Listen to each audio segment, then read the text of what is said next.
Thomas Paine, Thomas Paine, Thomas Paine, Sam Adams, Sam Adams, Sam Adams, Benjamin Franklin, Benjamin Franklin, Benjamin Franklin. These men spoke up for what they thought was right. From their courage came such documents as the Declaration of Independence and the Constitution of the United States. From their willingness to speak what was sometimes unpopular but right, we enjoy such liberties as freedom of speech, the right to keep and bear arms, and freedom of religion. There are those who still wish to oppress our freedoms, and there are still patriots willing to stand up and defend life, liberty, and the pursuit of happiness. Men like Zeb Bell, who honor our founding fathers and what they stood for. It's now time for Zeb at the Ranch, speaking up and defending your freedoms.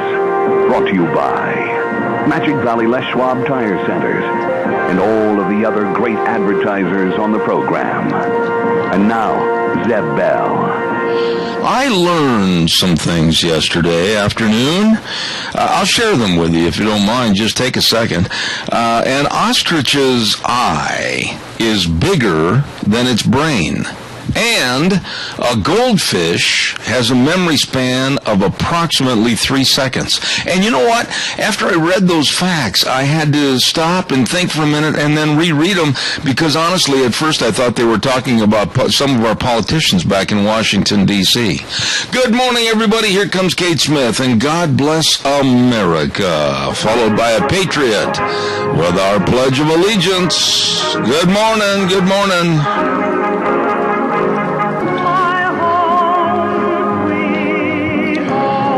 Good morning, Zeb at the Ranch. I'm Zeb Bell with our major sponsor, your Magic Valley Les Schwab Tire Centers, and all their 7 locations with a big spring tire sale going on right now. And don't forget, too, some of our great advertisers, including Western Waste Services, always at your disposal. Call them, get on the route service today, 734-6969. And don't forget Valleywide Home and Ranch, 910 South Oneida in Rupert. Everything for the farm, the home, and the ranch at Valleywide Home and Ranch. It's a beautiful day in the neighborhood on this March 25th, a Wednesday, and let's see if we have a Pledge of Allegiance person. Good morning. We do not have a Pledge of Allegiance caller. Oh, yes, we do, because you're going to do it. Wheels, go ahead, my friend, nice and loud. All right. I pledge allegiance to the flag of the United States of America and to the republic for which it stands, one nation, under God, indivisible, with liberty and justice for all. Ah, boy, Wheels, way to go. Good job. Right now it's time for the weather, and the weather is brought to everybody by Cheney Flooring and Home Design at 1228 Oakley Avenue in Burley. And look for the blue door. All your carpet, all your flooring, all your kitchen construction, all your home decor, whatever you need to make your house a home. Lots of newly refurbished furniture, too. Oh, and don't forget, I got to get this in, that coming up in just a matter of a few days on April 3rd, they're going to have their next girls' night out on Friday night, April 3rd. You check for all the details. Call them at 678-6945. Cheney Flooring and Home Design. And right now, here comes the connoisseur of the weather. Good morning, Michael. Zeb Bell, we've been together for almost 8 years. You cannot say it's a beautiful day in the neighborhood. That's my job. I'm sorry. That's good. Don't let it happen again. Good morning. Hi, everybody. Oh, boy, it's a beautiful day in the neighborhood. You got a nice day today. Let's see. It's going to be on the cool side, though.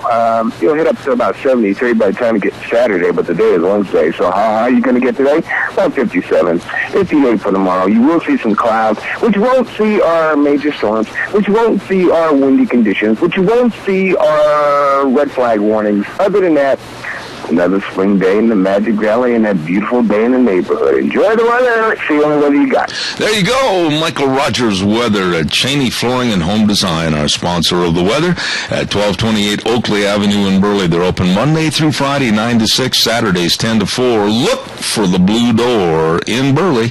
Cheney Flooring and Home Design. Nice, nice people. Oh, morning to everybody out there. We've got some really good guests coming on the program this morning. We've got at 9:06 Dave Bigo from Indianapolis, Indiana. And then at 9:30 we have Colin Hanna talking about tax reform with an organization called Let Freedom Ring. And then at 10:06, don't miss this, it's really interesting, Dr. Gerard Romero is going to talk about the race is on. It opened up day before yesterday with candidates throwing their hats in the ring, and we're going to talk to him about political scene 2016. And then at 10:30 this morning, the old mountain man, Jack Euler, is going to be on the program talking about wolves and sage grouse and everything else, so don't miss it.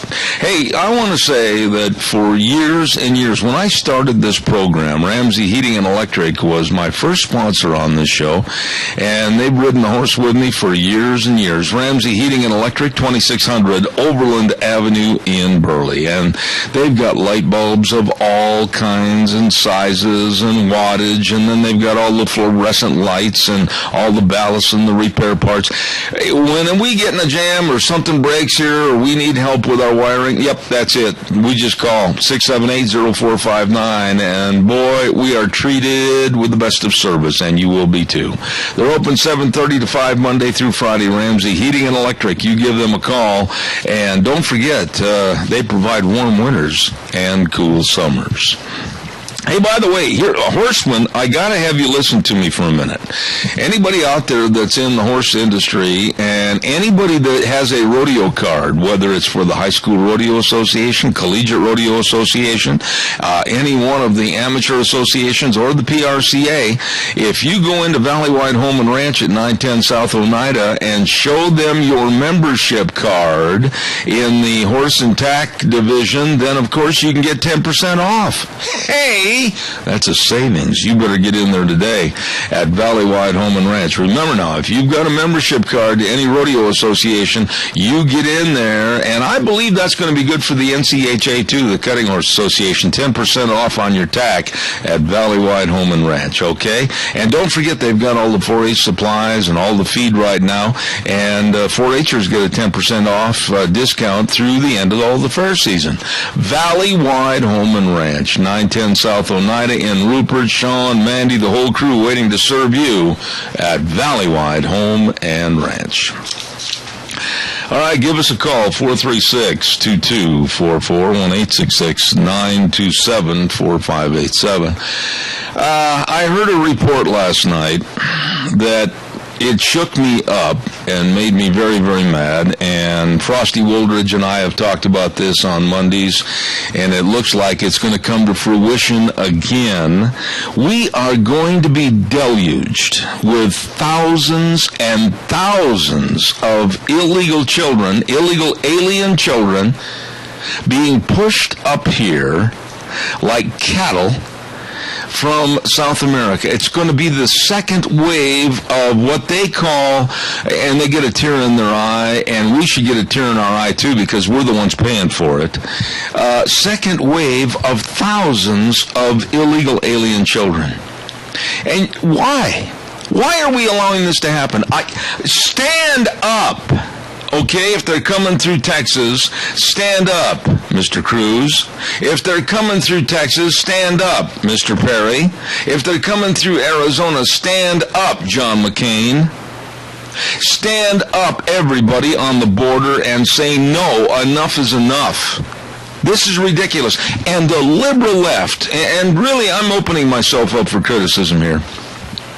The liberal left out in the audience this morning, if you're sitting there going, how can you be so cruel to the children? Listen, let me tell you something. I work very doggone hard to pay for my kids and to pay for their upbringing, pay for their schooling, pay everything. I don't have to raise and pay for thousands more at my age, nor should I, or nor should you. This is absolute stupidity on our country's part. And we are not the sponge that can keep soaking up these individuals into our society. Somebody's got to pay, and it is us, the United States taxpayer. Maybe you're all in favor of these waves upon waves of children coming up here. I am not. Your calls, 436-2244, 1-866-927-4587. Well, I'm waiting for your call that I know is coming in. Don't forget Denny's Restaurant. Oh, Thomas, well, have you done a great job? They've got the Denny's Restaurant at 611 Overland in Burley, and it's the home of Zeb's Lunch Bunch, as you know. And then they've got a brand new one at 291 Pole Line Road in Twin Falls. Oh, my goodness, you talk about double your fun. And breakfast, lunch, and dinner, and fantastic service. And they really have some excellent food there at Denny's Restaurants. And I'm just really proud to have them on my program. You stop in and see them today. And I want to say thank you to Thomas and all the crew for being so good to our lunch bunchers at 611 Overland in Burley, Denny's Restaurant. Thank you very much. While I'm waiting for your calls that I know are coming in, you're just having a little slow finger this morning dialing. I also want to remind you about Barry Equipment and Rental. 3 locations to serve you. Barry Equipment and Rental on South Lincoln and Jerome, Addison Avenue West in Twin Falls with old Eli and the crew, and 159 West Highway 30 in Burley with Nick and everybody. Hey, they've got the Bobcat compact equipment.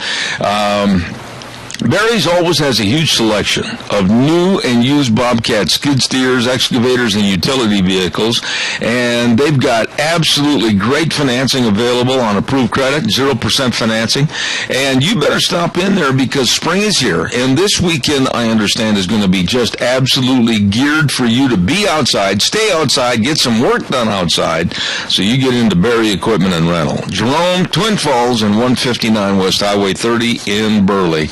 Barry Equipment and Rental. Really nice people. All right, now it's your turn. 436-2244, 1-866-927-4587. I got to be really honest with you folks, and I'd like to hear if you agree with me, but every single time that I see John Kerry on the news, it really upsets me.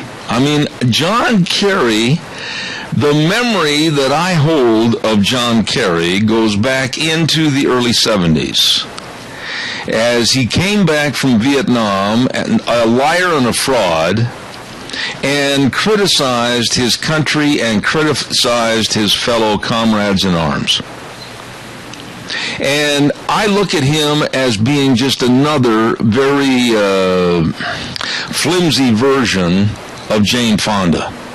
And I'm just going to call it like it is. I believe John Kerry's a traitor.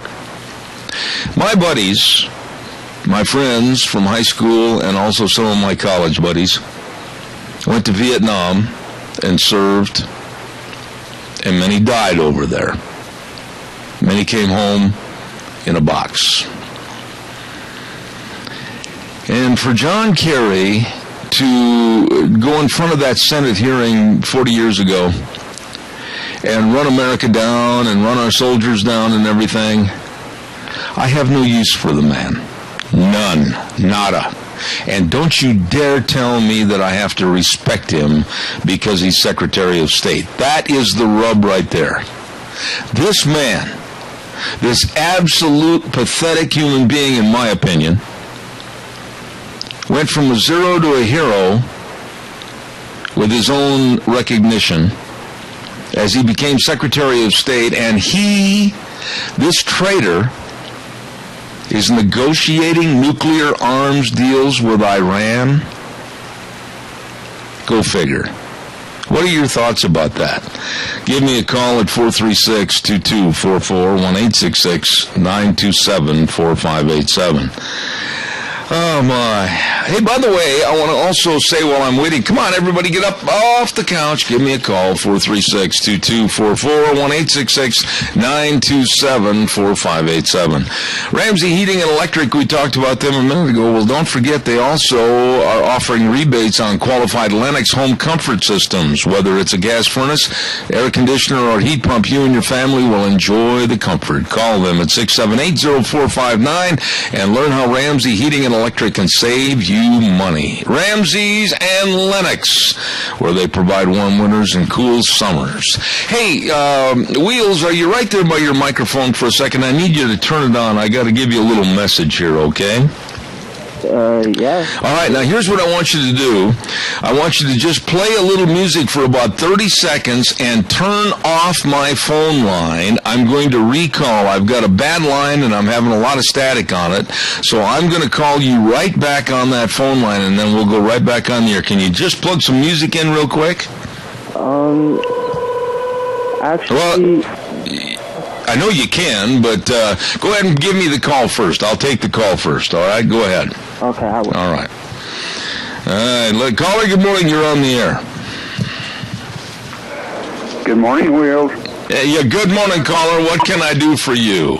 Well, you were talking about Kerry, and I tell you what, we can blame our senators that confirmed him to that office because the ones that confirmed me were just as much of a traitor and coward as what he is.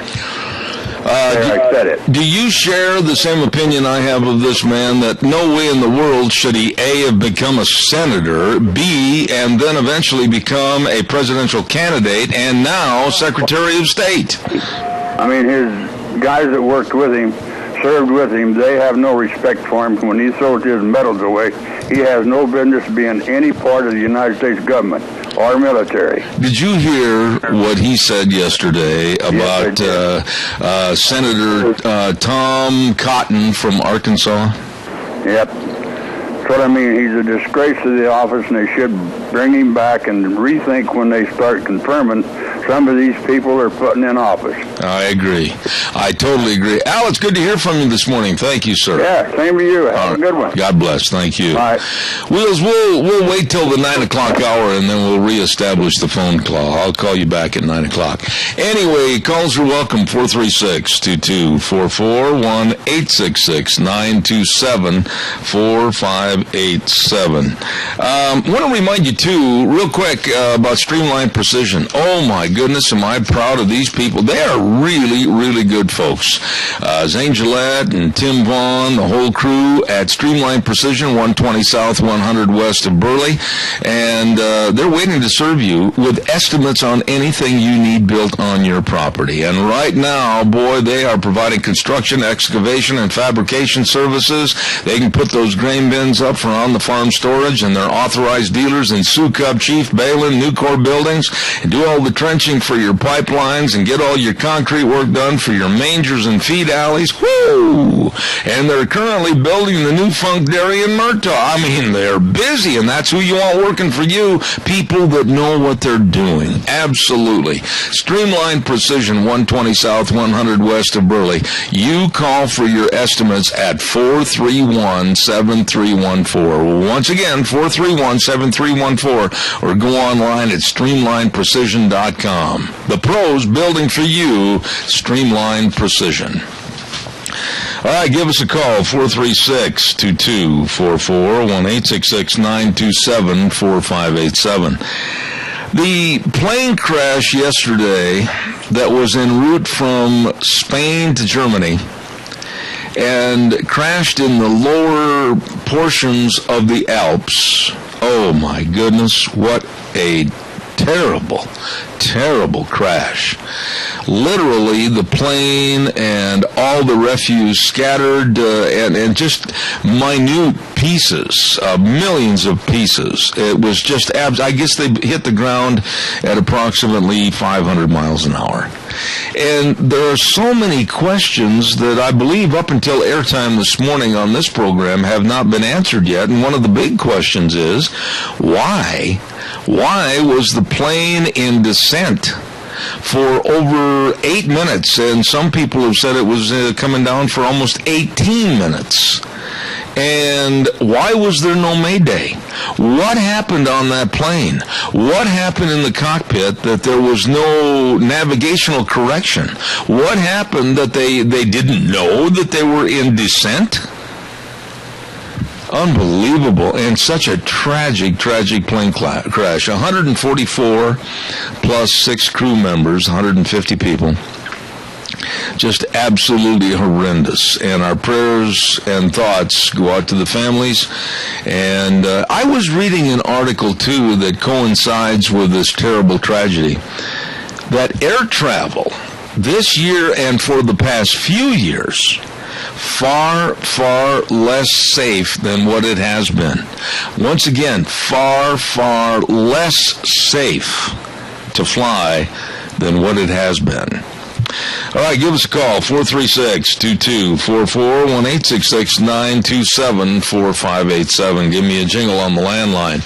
Yesterday, we were blessed and had Scott Gano on the program, and that's Mr. Treeman. Yep, Mr. Treeman, Scott Gano, Landscaping and Sprinkler Service, and they can properly prune all your trees. I learned a lot about pruning trees yesterday. Fruit trees, ornamental trees, shade trees, big dangerous trees, no problem. Get the stumps out of the ground. I'm telling you, they've been in business for over 35 years. Call him at 438-2485. That number again, 438-2485.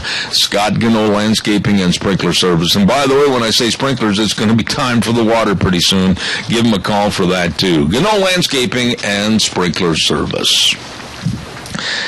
Everybody sleeping this morning? Give us a jingle, 436-2244, 1-866-927-4587. Are they just going through the money-wasting motions? Is it really a done deal, as some political pundits say? Is it really necessary to have all these people running for the president on the GOP? Is it really necessary for Hillary to try to go out and squander a bunch of money on advertising, etc.? And the reason I'm posing these questions this morning is some political pundits on the right and the left are already shaking their head saying it's a done deal. It's a done deal. They're saying that it's absolutely all ready to go to the printer and have on the ballots, on the Democratic side, Hillary Clinton, and on the Republican side, Jeb Bush. I will guarantee you, and I mean this in every fashion, I honestly and sincerely pray no. I, first of all, don't want to see Hillary run for anything except maybe local dog catcher in Chappaqua, New York. And I absolutely do not want Jeb Bush to run for the presidency on the Republican ticket. I can sit here and I feel self-assured in saying that I will put money up that Jeb Bush wouldn't stand a chance against Hillary, because the Clinton machine will outdo the Bush machine. And there is nobody in this country that's going to push for, as far as I can hear now from talking to major political analysts, they're not going to push for a third Bush in the White House. There is too much fresh blood out there that should be tapped and utilized, and their ideas should be brought forth. I don't care if it's Cruz, I don't care if it's Walker, I don't care if it's Rand Paul, I don't care who it is. There's too many good people to bring in a couple of has-beens and wannabes. Caller, go ahead, you're on the air. Yes, good morning, Jeb. A little off the subject here. The enemies of America are watching the millennial people, the younger generation. And that timeline is maybe 20, 25 years, the way things are going in this country, or a younger generation. They will be able to walk in and take this country over. Tony, I think it's already started to a degree that we would be so shocked to see how much in advance the takeover of this country and the lessening of our regulations and rules and values and Constitution. I think it's a lot scarier than what you're already talking about. Well, after seeing some of these films about these kids having these huge parties down at the beaches, they had drugs and sex and everything else, boy, I'll tell you, with the older generation dying out, this country is going down. Yeah, and boy, I'm telling you, these kids, when you interview these kids, 30 and under, I mean, I'm not saying all kids that age bracket, but most of them, especially in the big inner cities, Tony, they don't know come here from Sikkim. They haven't got a clue what's going on. That's right. And then what's his name interviewed this one kid, and he said he loved America because he was a young kid on welfare, never had to work. Yeah. That really gets you. Well, it does, because you have paid your dues. I have paid my dues. And we went through the School of Hard Knocks, including a lot of education that wasn't the School of Hard Knocks, and paid for it. And now these punks are sitting there looking at a TV camera and saying, oh, this is the greatest country in the world. I don't have to work. I can just get up and party all day. What in the world are we bringing on? Well, a lot of these people haven't seen hard times yet. You know, when we was a kid, it's nothing for a landlord to come out and put you out in the street. Would have happened to us in my family. Yeah. Because we couldn't pay the $8 a month rent. Amen. This younger generation doesn't have that. I agree with you. Tony, I'm running late on my break. I got to go. Thank you, my dear friend. Appreciate it. Bye-bye. Thank you. Real quick, I'm going to tell everybody Sophie's Chatterbox. Every Monday, we give away a half dozen cinnamon rolls to Sophie's Chatterbox, 530 East Street on the Square in Rupert. Oh, they're good. You be sure and be listening. Great breakfast, lunch, and dinner at Sophie's Chatterbox. Open 6 to 6 weekdays, 6 to 2 on weekends. Sophie's Chatterbox. It's time now for the Capital Press Ag Minute, and it's brought to you by Mount Harrison Audiology and Hearing Aids. And I'm going over there this afternoon to have one of those hearing screenings so I can tell you all about it. That's right. Christine Pickup, Doctor of Audiology at 1218 9th Street, Unit 2 behind the Minidoka Hospital, across from the emergency room. Number to call for an appointment, 312-0957. I'm going to have that hearing screening, and remember, hearing loss is not a part of aging. It's not an age problem, and it's not normal. Have your hearing checked today. Mount Harrison Audiology and Hearing Aids. Right now, here's the Capital Press Ag Minute. Today's Ag Minute brought to you by the Capital Press, the West Ag Weekly. Pacific Northwest hop acreage likely will increase 13% this year, driven by continued growth of the craft brewing industry, a leading hop processor says. Oil in the hop cone is used for flavoring and stabilizing beer. The USDA's National Agricultural Statistics Service will complete an acreage survey in June, but Pete Mahoney, Director of Supply Chain Management and Purchasing for John I. Haas in Yakima, says acreage will go up by 5,000 this year. The company is a leader in growing and processing hops, plus research and development. NASS did release a report March 20th on hop stocks as of March 1st. It showed the total amount of hops held by growers, dealers, and brewers at 119 million pounds, down 2% from a year ago.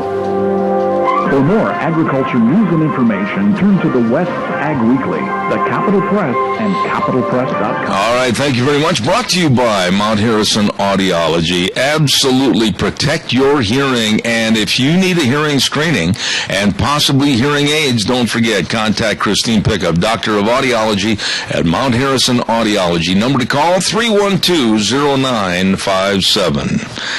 All right, give us a jingle on the landline, 436-2244, 1-866-927-4587. Come on, give me a call. And while I'm waiting for your call, don't forget the big 43rd Annual Salmon Select Horse Sale is going to be happening, and it is happening, at the Lemhi County Fairgrounds in Salmon, Idaho, April 8th through the 12th. Oh, my goodness, Fred Snook is going to be on the air with us next week. We're going to be talking about all the clinics they're going to have, the mule clinics, the horsemanship clinics, the cow cutting, the team roping, the barrel racing. Oh, my goodness, look out. It's going to be a ripping good fun time at the 43rd Annual Salmon Select Horse Sale, Lemhi County Fairgrounds in Salmon, April 8th through the 12th. Don't you miss it. Caller, good morning. You're on the air. Yeah, Zeb, Tony talking about, what's happening, and last night I was watching Hannity briefly, and I noticed that there was, one of the reporters goes down to the spring break, Panama City, and the thing that struck me, I guess, was that she said it was so much worse, the decadence is so much worse than a year ago only. And I thought, it's not much worse than just a year ago. I mean, how much worse can the careless behavior, these young... I have daughters that age. Yeah. And I say to myself, if I saw my daughter down there passed out drunk on the... because it showed two of them passed out on the beach and they couldn't wake them up, and then the others were bent, you know what I mean. Yeah. They're showing... And I'm going... I don't know. Well, I'll just say this. Well enough to... Go ahead. I'll just say this about the mess that's coming on with that younger generation. And there are those in the audience that are going to be offended by this statement saying, oh, you're picking on us. Well, maybe I am.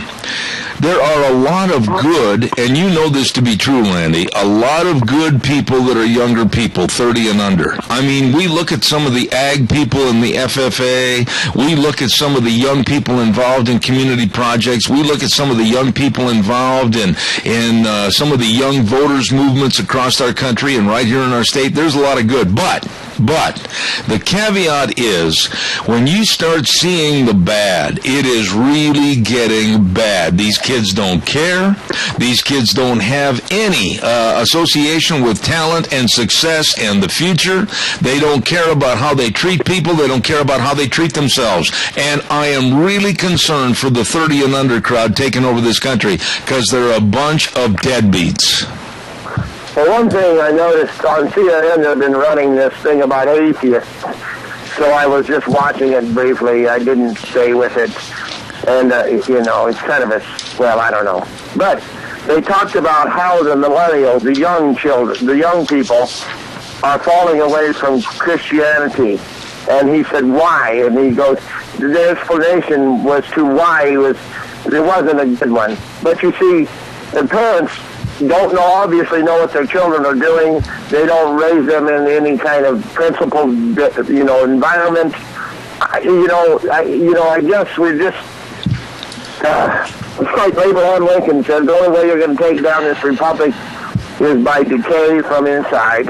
Well, and that's exactly what's going to happen. But, you have to look at some of these kids like that one that was wearing a baseball cap the other night outside of a New York bar. And they went up and asked him what he thought about America and what he thought about if he owed anything to America. And he says, America's the greatest country in the world because I've never had to work a day in my life. I get welfare for everything. What in the world is going on with that kind of thinking? And you know what? The parents, our generation, are really guilty of letting that permeate in their sick minds. And quite frankly, I think we ought to bring the paddle back and start using it. Well, and then that on Waters' World, that kid with the hat on and the beard, and he hated America. And then Waters asked him a question that put him on the spot, and he was speechless. Yeah. You see, they haven't even thought enough about it to even know what the hell they're talking about. I agree. But you know something? It's got to start with you and I. It's got to start with our audience. We've got to learn to say one little two-letter word. No, and mean it. Instead of, oh, well, here, take this. Oh, well, here, have that. No. And really, when you stop and think about it, Randy, this generation that's coming up, and I've got another call, stand by. It's kind of like 2 Thessalonians chapter 3, verse 10 in the Bible. It says, even while we were with you, we gave you this command. Those unwilling to work will not get to eat. Right. There you go. Well, it's a crazy thing. All right. Hey, man, God bless you. Thanks for your call. See you, bye. Thanks, Randy. Caller, good morning. You're on the air. Yeah, good morning. Two things. Number one, there's our education system is teaching these kids to just basically do what they're doing. And there's no discipline there. And, of course, they're not teaching anything about our heritage or our founding fathers or the documents that made this country great. They just take it for granted that this is the way it always was and so forth. But if we can't have any discipline, the parents can't discipline their kids either because kids that gets disciplined, look what happened. There was a 14-year-old started a fire and burned a whole bunch of homes in San Diego area just recently. because she didn't get her way, I guess. Yeah. And I mean, this is the whole deal. There's no discipline. The teachers can't discipline. Our education system just rotten to the core with Common Core and all the rest of it, and the federal intrusion into our education system. But Christians aren't going to the polls. You know, they're not going to the polls, and a lot of the so-called Christian faiths now are teaching they just wait for the rapture. And it says in the Bible to occupy till he comes. That doesn't mean you throw in the towel. That's right. That is exactly right. And no man knoweth the hour that he returns. And I'll tell you what, I take a lot of heat sometimes for making references to the Bible and Scripture and God's Word. But you know what, Adrian? I'm not going to change. My solution to their not liking that on my program is take your thumb and your forefinger and find something else, because I'm not going to change. Well, and here's the whole deal, too. We've got to take it. Get involved in our state and local politics, too, because that's where a lot of this stuff is being filtered down to. Our local governments, our state governments are taking handouts, and you get all the federal controls with it. So, know your senators in your state and your federal, know your local people, and camp on them for the things that they're doing right, or give them credit for what they're doing right, but, point out to them, if they're taking federal money, that's not free money. That's your and my tax money. Absolutely. And it's taking either a debt or we're having to pay more taxes, one or the other or both. All right, I got to run. I appreciate your comments. Thank you so much, my dear friend. And we'll have another caller in just a minute. Caller, stand by. Want to remind everybody about the Book Plaza. Oh, my, 222 West 11th Street in Burley. Colonel Dale, my friend, he called the other day. It was good to hear from him. I'll tell you what, at the Book Plaza, they've got so much in there for you for maybe your springtime and Easter gift giving.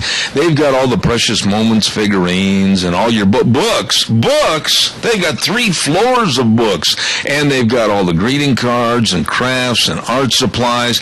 Such nice people at the Book Plaza, 222 West 11th Street in Burley. Colonel Dale and the rest of the folks. And by the way, the Book Plaza is also the home of the National Pioneer Hall of Fame. These are nice folks. You won't go away empty-handed. Caller, good morning. You're on the air. Good morning, Deb. The other day I had the opportunity to be with a young mom whose 2 children were running amok in an intensive care unit, screaming and yelling and carrying on. And she stood there and told me in front of her child how this little girl had been bullied at school. And she stood and asked her child, what the F is that all about? I said, are you serious? You said that to your kid? She said, well, of course I did. Right in front of her children. And I thought, you know what? No wonder she's being bullied, because she is a bully, probably. Yeah. She's a bully in that room, and to her mom. And I don't remember ever, not one time, telling my children to hold the door for an adult or to get up out of a chair for an adult when they walked in the room. They just did it. They just did it. I don't remember having to school my children in those kinds of things. And nowadays, you see people that just, even, I'm 58, I still consider myself young when an elderly person is in the room. I get up and offer them my chair. There you go. Now, can I share a quick story with you about a father's pride? Would you mind if I said that real quick? No. This is years and years ago when Jake was still living here at home. And Jake and I went Christmas shopping. And I'm going to really shorten this story up, but we were Christmas shopping, and I'm trudging through the snow trying to get up to the front of this store. And Jake went ahead, and he was standing by the door, and it was a series of doors. Anyway, a little old lady was coming up the sidewalk, and 2 kids, old enough probably to know better, 14 and 15 years of age, cut in front of the little old lady and let literally the door kind of slam back into her.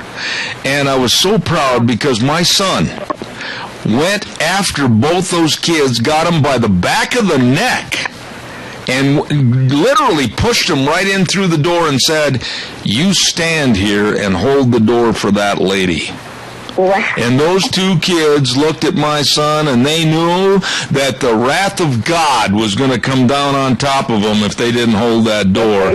And I stood in the parking lot like I am right now, and I teared up because I was so proud of my son. Well, and that's just the way it should be. And had that have been my kids, even at 14 and 15, I'd have stood right there and blistered their butt. Absolutely. And would my children today, you know, I look really good in orange and I really rock stripes. So if they want to spanking my kids for something that is inappropriate in public, oh, you just go right ahead. You come on and get me, that's fine. But that's one of the reasons our kids are so inappropriate and so ridiculously, I don't know. Absolutely. You know, thank you for your call. God bless you, and I appreciate your remarks this morning. See you later. Bye-bye. You bet. Call me again. Thank you. Nice lady. Yep. I tell you what, I was a proud dad that night. I really was. Hey, Red's Trading Post, 203 5th Avenue South in Twin Falls with Ryan Horsley and the crew. The best of people. Yes, they've got the best of people that know all about guns, all about accessories, all about what your questions might be. They can help you. You better believe it. They got all the ammo. They've got it all right there in historic Old Town Twin Falls since 1936. Red's Trading Post, 203 5th Avenue South in Twin Falls. And right now, here's Michael Rogers' weather. Hello, everyone. Michael Rogers for Zebra Ranch. There you go. Sunny all the way across the board till Sunday. Doesn't get any more simpler than that. Yes, you will see a few clouds. But what you won't have are major storms, red flag warnings. You might have a sunglass warning in effect, but you got some nice-looking weather. Now, I wish I could get the temperatures to support it, at least for today and tomorrow, but it won't. So a little bit on the cooler side. 57 for the high today, 59 for the high tomorrow. But by the time you get to Saturday, it should be about 73, so springtime in the Magic Valley. Oh, boy! Go the weather. The only weather you got. All right, Michael. I love that forecast. Thank you very much. Red's Trading Post, 203 5th Avenue South in Twin Falls with Ryan Horsley and the crew, serving you with guns, ammo, and accessories, the best at Red's Trading Post. Calls are welcome and appreciated. 436-2244, 1-866-927-4587. Love to have your calls. I want to talk to you just a little bit about kids again, another story, and the Vietnam Women's Veterans Memorial. This really teed me off. Stand by. Don't forget Maisie, Penetron Soil Conditioner by Maisie has a 21-year proven record of increasing yield and quality of all Idaho crops, speeding germination, reducing crusting, improving stand, stimulating root growth and microbial activity, and helps build soil structure. Yes, and it saves on expensive fuel costs too. Penetron by Maisie. Penetron Soil Conditioner gives faster water infiltration to reduce runoff, saves water. Yes, and Penetron-treated crops have better roots that reduce stress for water and nutrients. This is really good.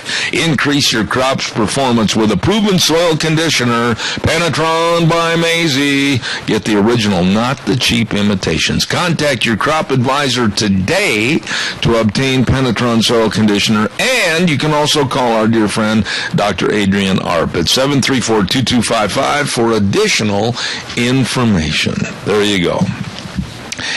You know, today, excuse me for coughing in your ear. I apologize. It's springtime, and boy, the cough is there. Today, I believe that kids have their parents in many, many stories and percentages wrapped right around their fingers. And we just got done talking about kids, you know, basically they can do whatever they want. Oh, go there, Johnny, go there, Susie. And the parents just let them go to get them out of their hair. Well, at the Vietnam Women's Veterans Memorial, there is a picture circulating on the news right now this morning of some adults and one Vietnam veteran in a wheelchair. And they're up next to the Vietnam Women's Veterans Memorial. And they have a complete look of disgust and a complete look of sorrow on their faces. Why? Because parents that were evidently walking through this park area were just letting their kids climb all over the Vietnam Memorial as if it were a park toy. How disgusting. Because the Women's Veterans Vietnam Memorial shows a nurse in aid to a dying soldier, and these parents are letting their kids climb all over it, sit on it, yell on it, jump, everything else. This is absolutely pathetic. And I put the blame on the parents. I do. I put the parents at fault, and I say to the parents, grow up and start being parents. Get some common sense and learn a little bit about respect and disrespect. How can parents be that dumb, and they are, to let their kids use it as kind of a jungle gym and climb all over a Vietnam Women's Veterans Memorial? They should have had their kids by the hand, and they should have told the story as to the sacrifices and the giving and the caring of the nurses in that great display, that memorial, as they served and tried to save lives. But when I saw those little kids, and they're old enough to know better, for heaven's sakes, especially the parents, climbing all over it as if it were a climbing toy, and then you wonder why sometimes I say something about violence towards others, as far as maybe punching Dad in the nose. It was worthwhile when I saw that. Your thoughts. 436-2244, 1-866-927-4587. Give me a call. I want to remind you there's a big tire sale going on. Oh boy, it is their big spring tire sale at your Magic Valley Les Schwab Tire Centers. All 7 locations. And very convenient credit for tires and services. And the best tire value promise in the industry. All you have to do is just stop in at any one of the 7 locations. They've got the best of tires. They're on sale. They've got the best in brake service, front end alignment, shocks and struts, batteries. I'm telling you, your driving safety is number one to them. So please stop in and check it out. Lane in Rupert, Dave on Blue Lakes and Twin, Mike in Buell, Mike and Jerome, the Twist family in Paul, John on Pole Line in Twin Falls, and Randy on Overland in Burley. The best. Your Magic Valley Les Schwab Tire Centers. Nice people. Give me a call, 436-2244, 1-866-927-4587. This is another kind of an absolutely ridiculous story about political correctness. You know my feeling about certain groups that are trying to stop us from having the names of like chiefs or mascots like the Warriors or the Braves or whatever it is. Now, in Colorado, the legislature is going to be considering a bill on Monday that would pull state funding from Colorado schools if they use a Native American mascot. Yeah, they're after them. And they said that if they're caught using it, once they've been told to stop it, they could be fined upwards of $25,000. Well, you know schools can't afford that. But it's like 38 Colorado schools already use American Indians as mascots, and the majority would have to change.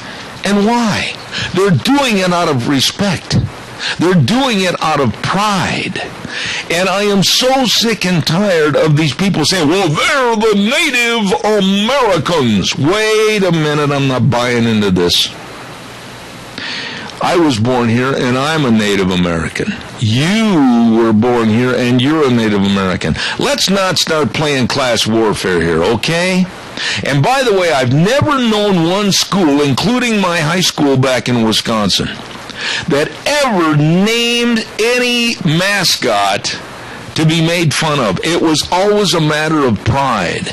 It was a matter of school pride. It was a matter of, hey, that's our mascot, and we're going to go out and do our best for it. And I'm sick and tired of the PCers saying that it's in a derogatory fashion. You can't tell me one single school, high school, college, or even pro teams that names a mascot, whether it's the Chiefs, whether it's the Braves, whether it's the Indians, whether it's the Redskins. They've never done it to belittle anything. They've always used it in pride. So get off your high horse, political correctness. Go sit in the shade and cool off for a while. Find another cause. This one is absolutely ridiculous. What are we going to change? Are we going to start calling all political names like the Hillary Hideaways or the Barack No Borders or the John Kerry Traitors or the Harry Reid Whiners or the Elizabeth Warren Teepee Creepers or the Joe Biden Huggers? Come on, make some sense. They're using these mascots out of pride, and they're proud of who they are. We're going to take a little break, and next hour we're going to have my dear friend Dave Beagle on from Indianapolis, Indiana, and then at 9:30, Colin Hanna talking about taxes with the organization Let Freedom Ring. So we'll send it back over. Wheels is going to play some music. I'm going to redial and try a different phone line, and you stay tuned. More of Zeb Bell and Zeb at the Ranch. Right about 6-7 minutes. We'll be right back.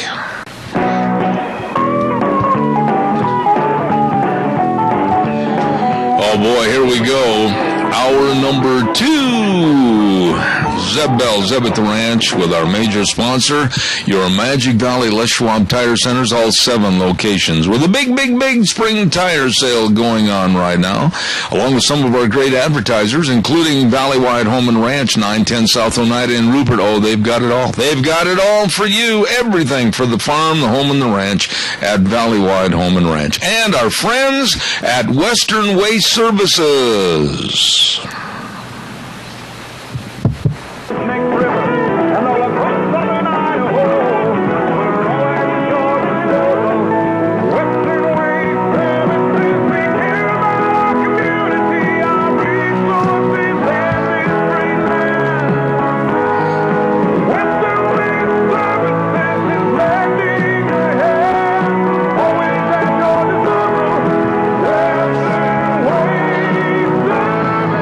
Western Waste Services, always at your disposal, 734-6969. Get on the route service, and believe me, the service is impeccable. Boy, they're there when you need them.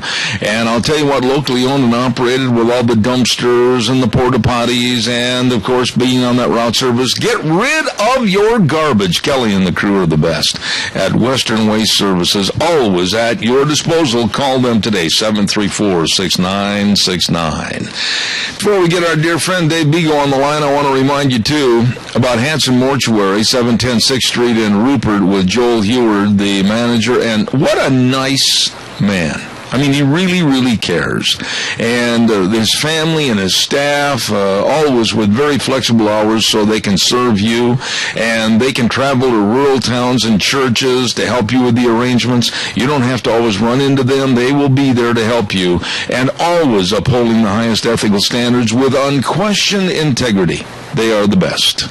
Hanson Mortuary, 710 6th Street in Rupert. Number to call, 436-5636. Well, right now, let's say good morning to Mr. Indianapolis, Dave Beagle. How you doing, Dave? Well, Zeb, to be honest with you, I am just worn out and we got so much going on. We are moving our corporate offices today and tomorrow, and it's a mess around there. It's like somebody threw a bomb in and ran. Well, now, wait a minute. You're moving your corporate offices out of Indianapolis or to another location within that city and confines of that area? We are currently on the northeast side of Indianapolis in an area called Castleton, and we are moving actually out to outside of Marion County into Greenfield County, which is, or Hancock County, excuse me, which is just east of Indianapolis a little bit, and so it's like I say, it's a mess. There's cartons and crates and boxes sitting all over the place, and we're trying to get everything boxed up because the movers are going to be here tomorrow and start pulling furniture out. So you're... It's interesting. I have a picture in my mind's eye of you with a pair of Wranglers and an old blue shirt on, and you're pushing a hand cart with about 4 taped-up boxes on it. Is that really a reality right now? Well, it's close. I've got my jeans on, but I've got my, the colors of our company are burgundy, and I've got my burgundy EMS long sleeve polo type shirt on, and but I'm sitting in my at my desk here, and I've got they gave us these big plastic cartons that you fill up and you set them on these dollies, and you can get about 5 or 6, and I've got 3 of these dollies with 5 cartons each on it sitting around my desk here, ready to push out so that they can get loaded up. Do you realize you have never been in my office, but I'll tell you this, Mr. Bigo, the best thing about if I decided to move would be to just, get a backhoe and bury this office. There's no way I could pack everything. You've seen it in the background when you watched on the video of the show, and I don't envy you at all. Moving right now is out of the question. It's just unbelievable. But, and, it's bittersweet because we've been here 17 years, and we've grown the company from this location, and there's a lot of fond memories, and so it's an emotional time for all of us. And but the other side is we're looking forward to getting it over and getting into the new facility and moving forward. Dave, talking about new business and moving forward, yesterday I had some folks on my program, and they were talking about the EPA and some of the new regulations they want to try to impose, which is absolutely going to kill business. I mean, even if you were a donut shop and emitted smells from the donut shop, you would be against their regulations and rules with the EPA. The EPA is going to be the absolute killer of the American dream. Well, Zev, I think this is, as I've talked about before on your show and your program, is that I think this is just one of many of the president's initiatives to bring down this country. And I keep telling people, and they think I'm crazy. I really do think people think I'm crazy at times. But, it's just like when I fought the SEIU. They would do something on one end that would get you all worked up and distract you, and while you're focusing on that, then they'd be doing something on the other side. And the whole intent is to destroy your concentration, destroy your company, and bring you down. And I think that the president is using the same type of tactics. Dave, I hope you read a couple of days ago in the USA Today, they had a complete section on the op-ed part of the first section of USA Today about right-to-work laws and unions, and they seem to be really making a case to try to bring unions back to their popularity. One of the headlines was, unions must make their case to woo members. How would you respond to that story if you read it, or to that headline? Well, I've seen I didn't read that particular story, but I've seen similar ones, and this is just more rhetoric and backed up by the mainstream media. And but the truth is the unions, and some of them get it, but most of them don't. If they're going to survive, they have to do the right things. They have to do it within the confines of the laws and without intimidating people and lying to people. They go out and help people that really are being misused or abused by their employers, which means at the end of the day, they may not be as big as they are, but at least they're doing the right thing. And the problem is the media, they're afraid of the unions and they stand behind them philosophically. And so I don't know that they'll ever move in the right direction. What about the SEIU? We hear horror stories about the SEIU. You, of course, have written 2 books, The Devil at My Doorstep and The Devil at Our Doorstep, and it was how you defeated the SEIU. And you're going to have to bring me up to speed on a story that I didn't catch everything the other day, but it was in regards to the SEIU and the California healthcare system. What's going on out there in California? This has been going on for a long time, Zeb, and the SEIU is trying to force unionize people out there, and they're trying to get the politics out there is mostly Democratic, and they're trying to get the Democrats behind them to pass a law that basically allows them to force unionize people out there. And they're also standing in the way of laws that would help the California healthcare systems grow and advance. Unless the California healthcare facilities, hospitals, and like that agree to sign a neutrality agreement and allow them to force unionize the people. And so they're playing both sides of the stick on this thing, and it's really sad because at the end of the day, the people that are losing on this is the employees, and they're being intimidated and lied to and everything like this, and the opportunity for growth out there with the hospitals and that is being basically negated right now because some of these hospitals have just said, okay, if you guys are going to do that to us, we're not going to sign it. We're not going to build new hospitals with that either.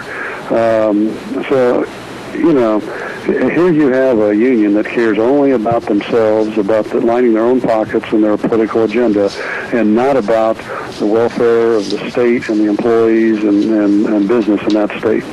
Dave, how are they, the SEIU, and nobody knows the answer to this better than you do, how are they maintaining a semblance of power? Why can't people see through the old Western false front building that they represent?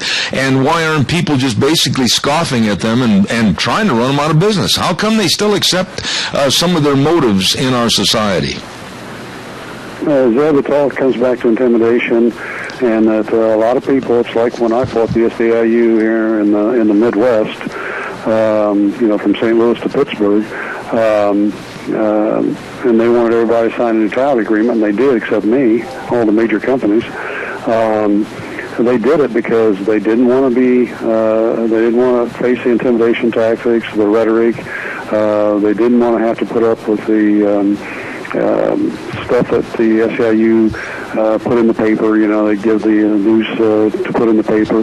They didn't want to have to put up with psychological warfare, and of course the money that they'd have to spend defending themselves. And it was just easier to sign the agreement and go on. And unfortunately, a lot of businesses in this country, that's the position they take. In fact, probably 95% of them, it's just easier to sign an agreement and move on and ignore them. Dave, a couple of other issues I wanted to talk to you about this morning. And let's start with a little bit of politics here, first of all. I heard some pundits yesterday kind of laughing and scoffing, and they were on 3 different networks. And they were saying all the to-do about the nominations for the respective parties is a waste of time. It's going to be Hillary. It's going to be Jeb Bush. Why don't the other ones just go home and sit on the porch and mix themselves a cold drink? I'm really afraid that the media is really pushing for a Hillary and Jeb Bush campaign, and to be honest with you, I can't support either one of them. What are your thoughts about the same old being pushed to the forefront for 2016? Well, I think that's what the media does, and I think it's way too early for any of that to really take an effect on the American people. We got a lot of time between now and then to see what happens in this country that's really going to dictate where this whole thing goes. But yeah, I think they're trying to do that, and quite honestly, I don't think either one of them will be candidates for president. I think Hillary will show her true self, and she won't be able to stand up to the pressure, and she'll disappear, and I don't think Zeb's going to get the support. I think we're going to see somebody like Walker in that before it's over with, and it's too early right now. And but you got to understand something: the media has to make money, They got to sell advertisement, and by having these big fancy headlines, that's what they do.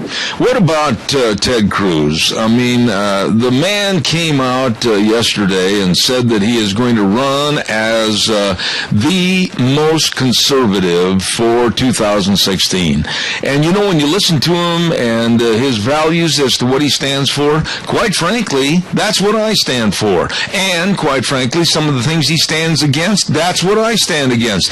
But yet the old establishment, the McCains and the McConnells and the Stephen Kings and others, they just will not let the new blood have a chance, will they? Well, no, because, and I've met some of these people. I've met McCain and I've met McConnell and them, and the problem is, in many cases, they're very nice people, don't get me wrong, and I think they do care for America and what we need to do, but in many cases, like we see in Congress, they don't have the backbone to, stand behind people that'll really go after these things. It's like, Cruz is, as he's been in the Senate, and he's gone after Obama, and he's pushed bills through that make a difference. And, of course, in Wisconsin, Walker is, went after the unions and has done things that have helped that state turn around and actually gone from a deficit to, they've got a positive cash flow now. But when you do those things, you got to stand up and fight. And a lot of people don't want to stand up and fight. Every time I look at the news, and John Kerry, Secretary of State, is on the news, you and I are pretty close to the same age, Dave, and we witnessed when he came back from Vietnam, throwing his medals away and discarding the value of the red, white, and blue, and also demonizing the Army and all of the people that he served with, the Navy, etc.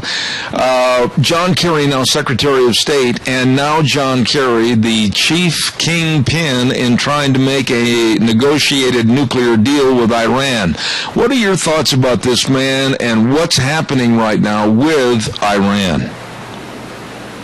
Well, I think it's scary that we have somebody like that negotiating, a guy that really has no past experience. I think the telling thing about him, and I've told people this before, his wife is part of the Hines family, and don't you find it interesting that he doesn't work for them in an executive type position? And maybe that tells you what you need to know. And they don't want him in their organization, and so we got a guy like this that's negotiating something that could affect whether we are a country in the future or not. And I think we need somebody in there that's a strong negotiator, that's tough, that stand up to the people in Iran and say, it isn't going to happen. If you do, we're coming after you. Speaking of coming after someone or a group of someone's, Dave, you're farther advanced than I'll ever be, probably on the social media and all the texting and the tweeting and everything else. But if we can Google something over in outer Mongolia and we can zero a camera in from a satellite on a camel going through the sand, why can't we, with the meetings of ISIS and Al-Qaeda and Boko Haram terror groups all getting together in northern Africa for training camps and training sessions, why can't we focus in and all of a sudden create a rather large bang right in the middle of their training camp? Why are we letting these people exist? I think the simple answer is the person that's in the White House, because he doesn't believe in that. He thinks we all ought to be together as one in this world. He believes in a global government and socialism at that. And of course, with his some of his past background, family background, I think he's got some emotional ties, and he isn't going to do it. I'm sure if you talk to the people in the military and they had their way, what you just talked about would probably be happening. Dave, another thing that I wanted to wrap up the program on this morning is I heard a very disturbing newscast last night and followed it this morning with some people I called back in New York and Washington, D.C., and they all said the same thing, that basically right now, look out for the second wave of literally thousands and thousands of illegal alien children coming up from South America and naturally bringing more of their relatives with them. What are your thoughts about this open border and this absolute disdain for our Constitution that Obama is showing and just letting these people in? Well, Zev, it's just another one of his tactics in bringing down this country. You know, you bring in these people, it creates an economic hardship for this country that we can't afford. It also reduces jobs and wages across this country, and it's just another way of introducing socialism and destroying this country. And that's what this is all about, and people just have to understand this. He doesn't care about America. I think Rudy Giuliani is right. He does not love America. In fact, I said that in my blog this week, and I don't know if you've had a chance to read it. I've got it right here in front of me. Yep. Because I think your listeners will appreciate it. My wife and I had to have an appliance fixed at our house, and the guy that came out to do it, a nice young man, and we started talking, and he wanted to know a little bit about my background. I told him about my company, and interestingly enough, he used to be in the cleaning business, was an area manager for a cleaning company like our company, and we talked about that, and I told him then how we fought the union and beat them and everything, and about my book, and I gave him a copy of it. And I was a little concerned because I thought, talking to him, he was a good young man. He wanted to go out and start his own business. I was looking forward to that, but he seemed a little liberal to me. And I said, when you read the book, it might offend you a little bit because I talk about in there how the SEIU is connected to the President of the United States and what they're trying to do to this country. And he looked at me, and this is the interesting part. He says, well, Dave, I was going to vote for Obama in 2008. And he says, I was out at a pub one night drinking with some gals, and they worked as campaign managers for Obama. And as the evening wore on and they drank more, they got loose-lipped. And they finally looked at me and they said, you know, we work for Obama and campaign for him, but we'll never vote for him because he doesn't care about this country. Absolutely. He says, that's when I left that party. Mm-hmm. Is that interesting or what? Well, I read that blog, and I wanted to compliment you on the Devil at Our Doorsteps blog, and I read that about that young man, and kudos to him and anybody else that would see through the smokescreen. Final question, and this is probably, in your and my opinion, very important right now. Is anybody going to beat Kentucky, or are they going to go undefeated? Come on, Bigo, tell me. Well, just from when I watch it, I think they're probably going to win it. I mean, there's some other teams in there pretty good, and I've enjoyed watching them, but I think it's going to be tough for people to knock them off. I tell you what, if anybody is going to beat them when they're on with their A game and all their bench can score, everybody on their bench can play, and of course I'm talking about my old alma mater, Wisconsin, and I honestly, in my heart of hearts, feel that if they get matched up in the final game and they play their A game, I think they can take the big guys from Kentucky and they can beat them, so we'll see what happens. Yeah, I hope they can. I think I'm like you, I think they have the potential, but I don't know. Kentucky just seems to, they just seem to have it going their way right now. Anybody that will stand outside in his gym shorts in front of an Army tank 30 minutes in sub-zero temperatures for a Sports Illustrated shoot has got to be tough, and that's why I'm picking Frank Kaminsky and the Badgers. Good for you. Okay. You want to put a bottle of wine on that? You got it, my friend. I owe you the whole distillery now anyway. I got Kentucky, you got Wisconsin. All right, buddy. Hey, listen, Dave Bigo, Indianapolis, go back to your moving, go back to marking all the boxes, and God bless and have a wonderful day. Well, thank you, and you guys have a great day out there. And please send some sunshine, will you? I'll pack it up and have it sent out this afternoon. Thank you so much. Thank you. Bye-bye. Dave Bigo, a dear friend of mine back in Indianapolis, bit my tongue, pardon me, and he's written a couple of books, and he's got a great blog, and he knows all about the unions, and if anybody has defeated the SEIU union, it's Dave. He went to battle against them, took him to court, and ended up the victor, and I've got a lot of respect for that man. Oh boy, we got to gather things up here real quick. I want to remind you too about our friends. Ramsey Heating and Electric can offer rebates on qualified Lennox home comfort systems. I'm having a hard time here this morning. Things aren't going well.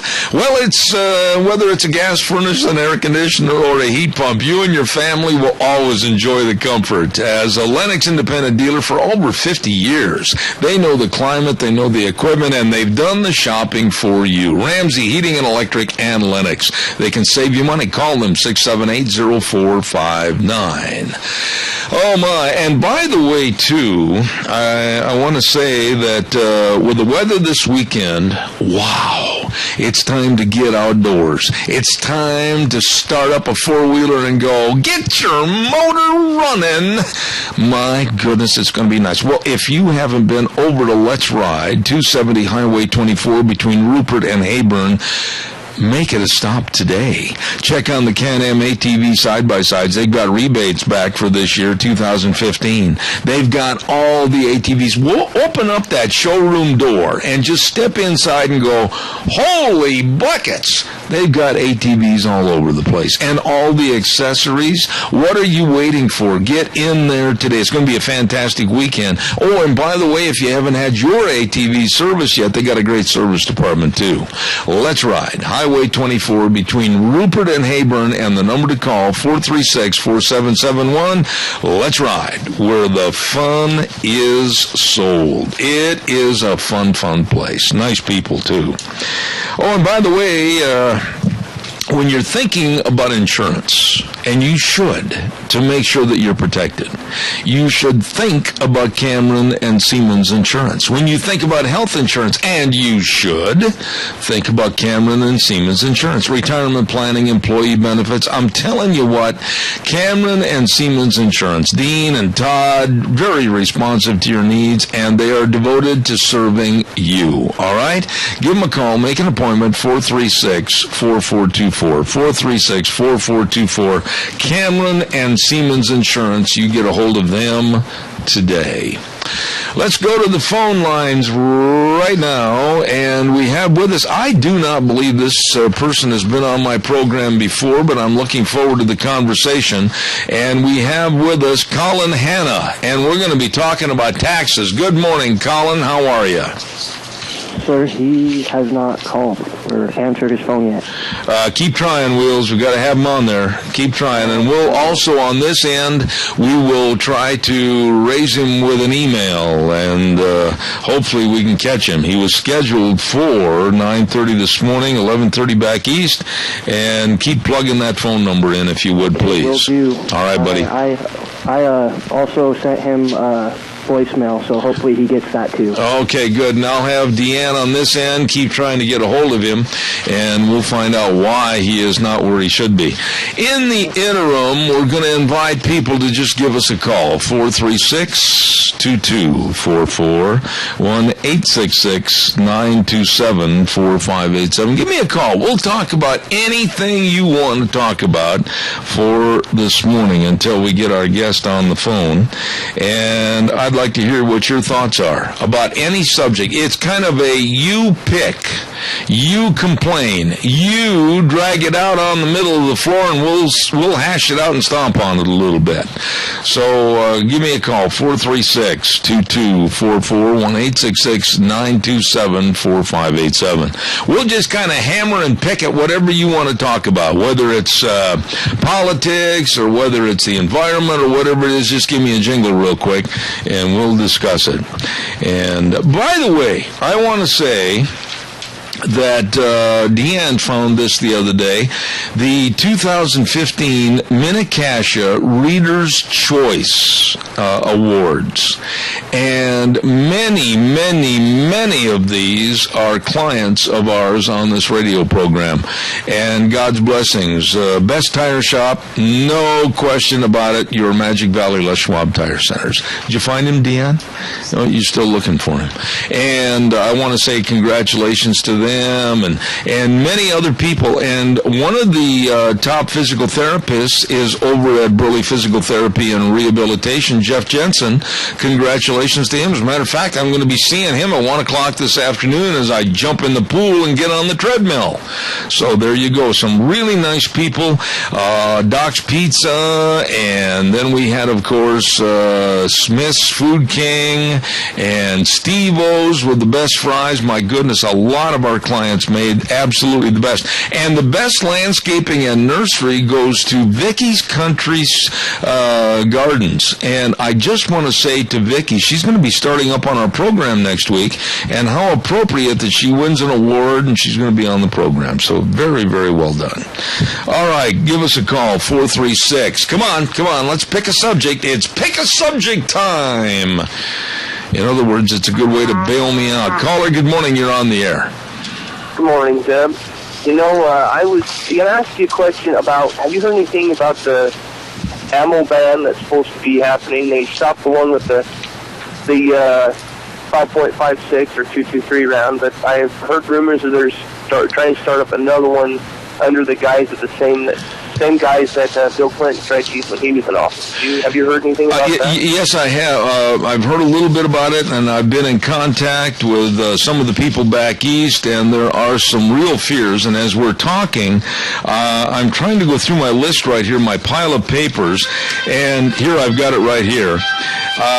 Mike Crapo, let me get that phone out of my pocket just for a minute, and we've got Mr. Colin Hanna on the phone. So, caller, what I'm going to tell you... No, that's fine. Just a minute.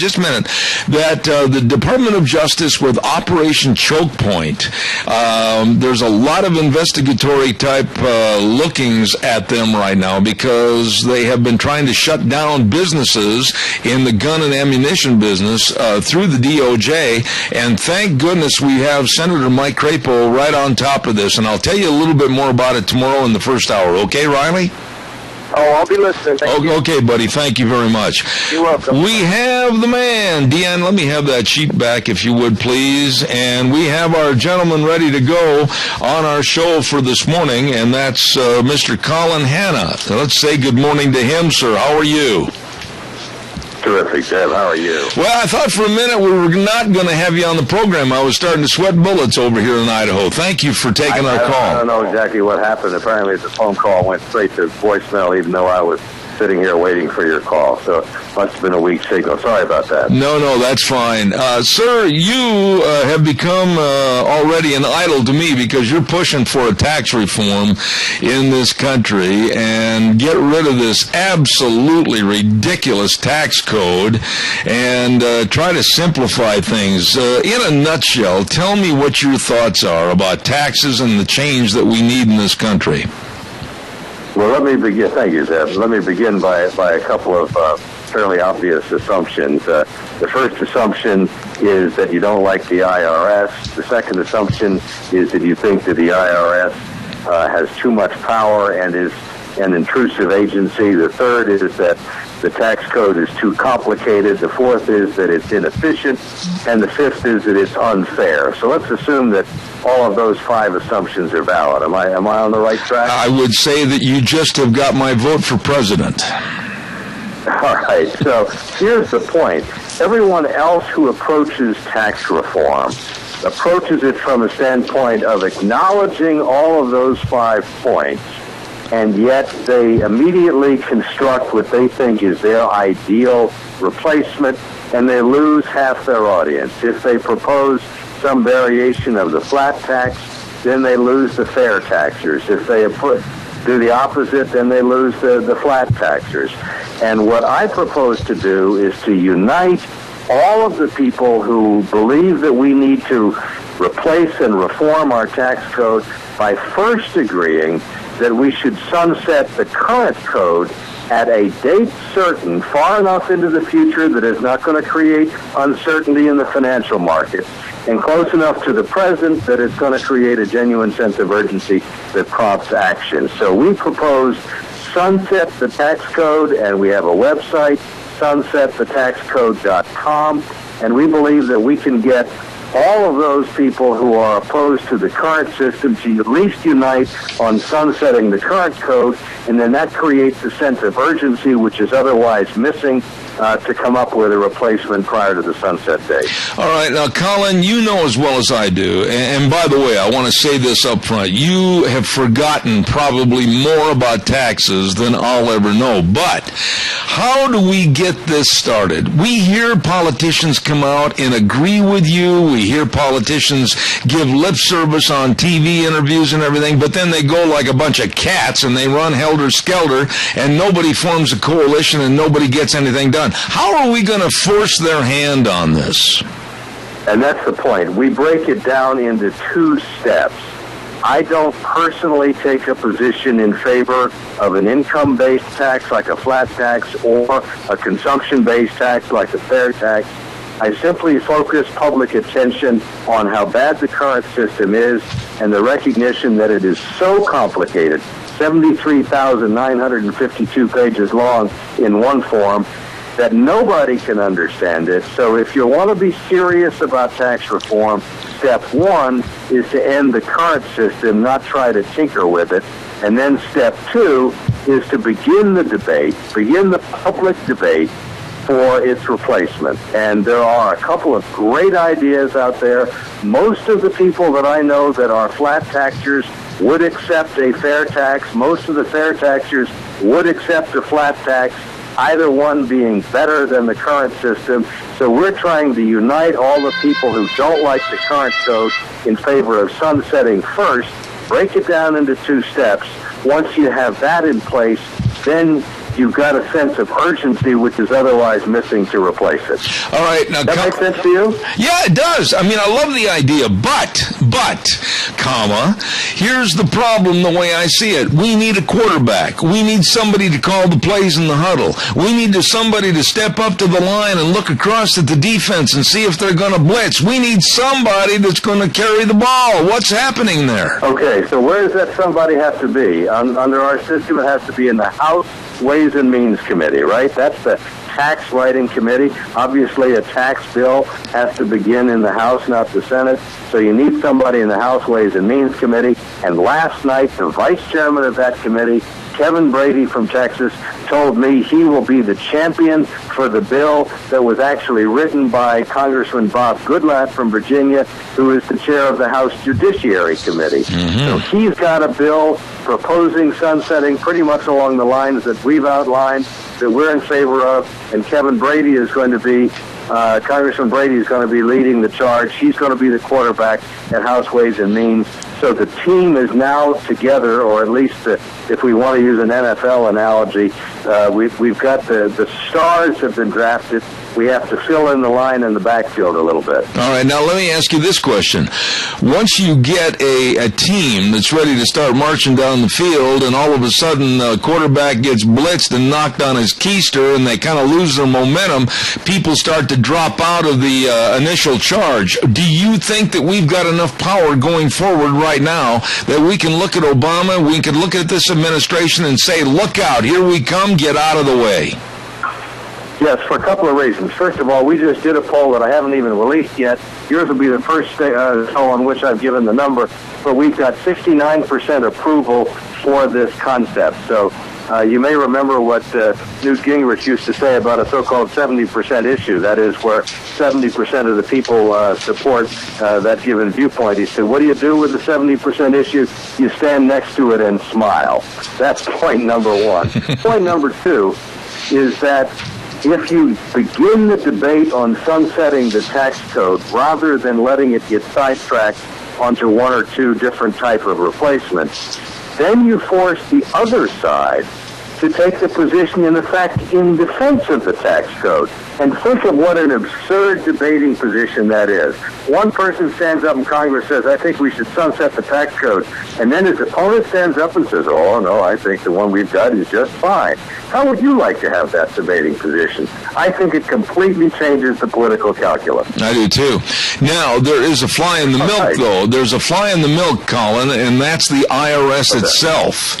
And the IRS, I would assume, is going to do everything and anything they can to maintain their posture. How do we get rid of them?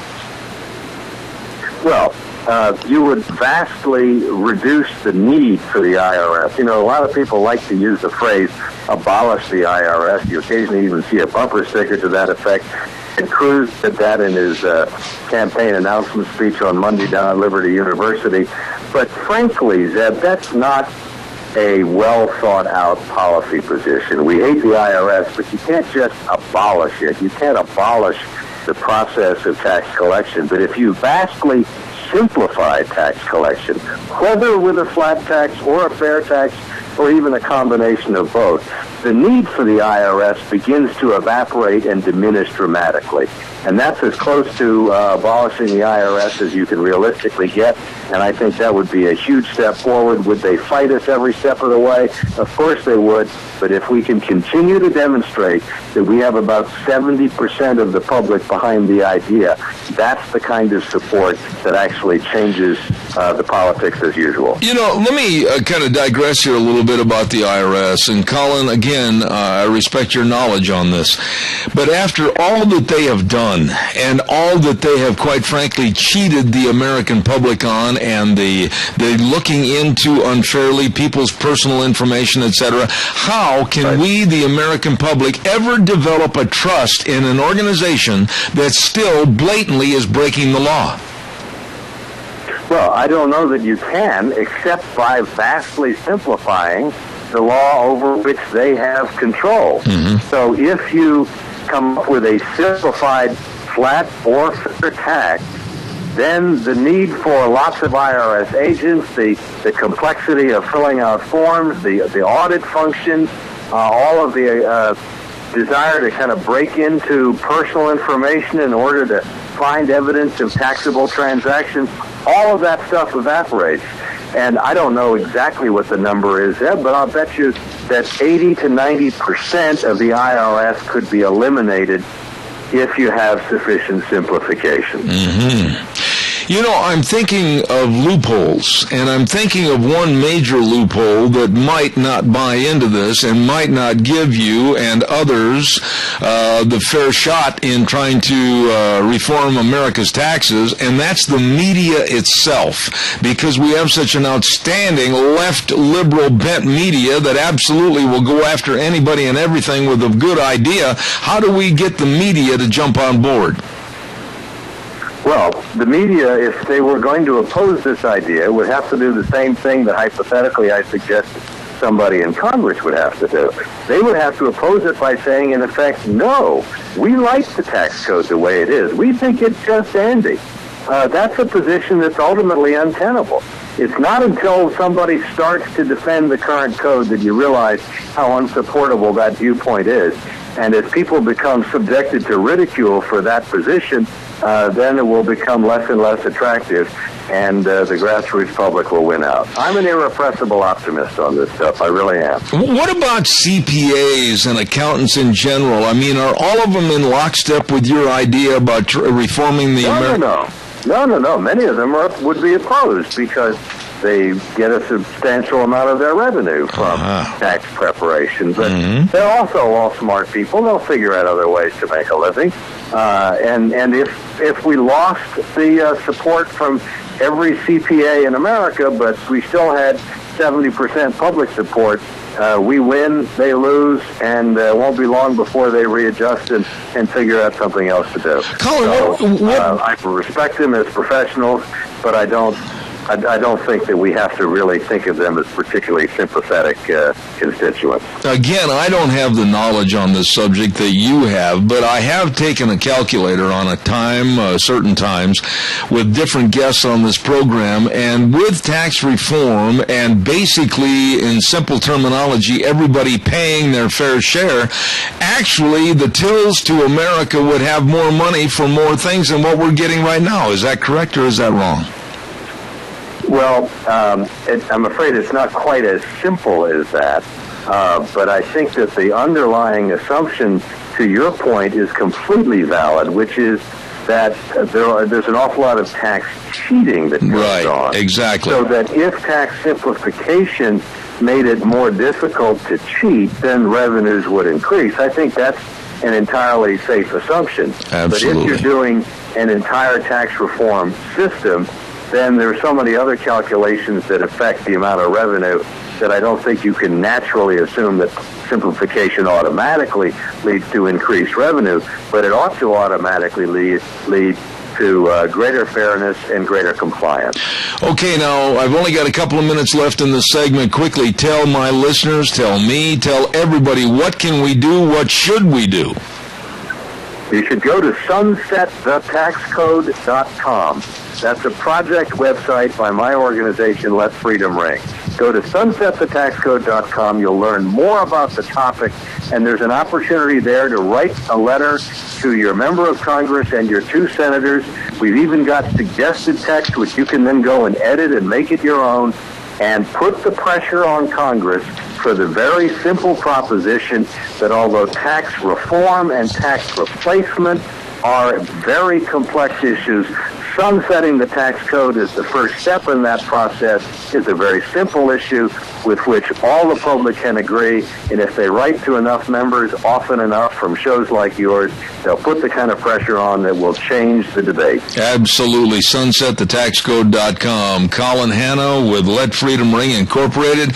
I really enjoyed the conversation, and please know I'll call you and have you back on in future broadcasts. Thank you so much. That'd be my pleasure. Thanks ever so much, Deb. Thank you, sir. Have a good day.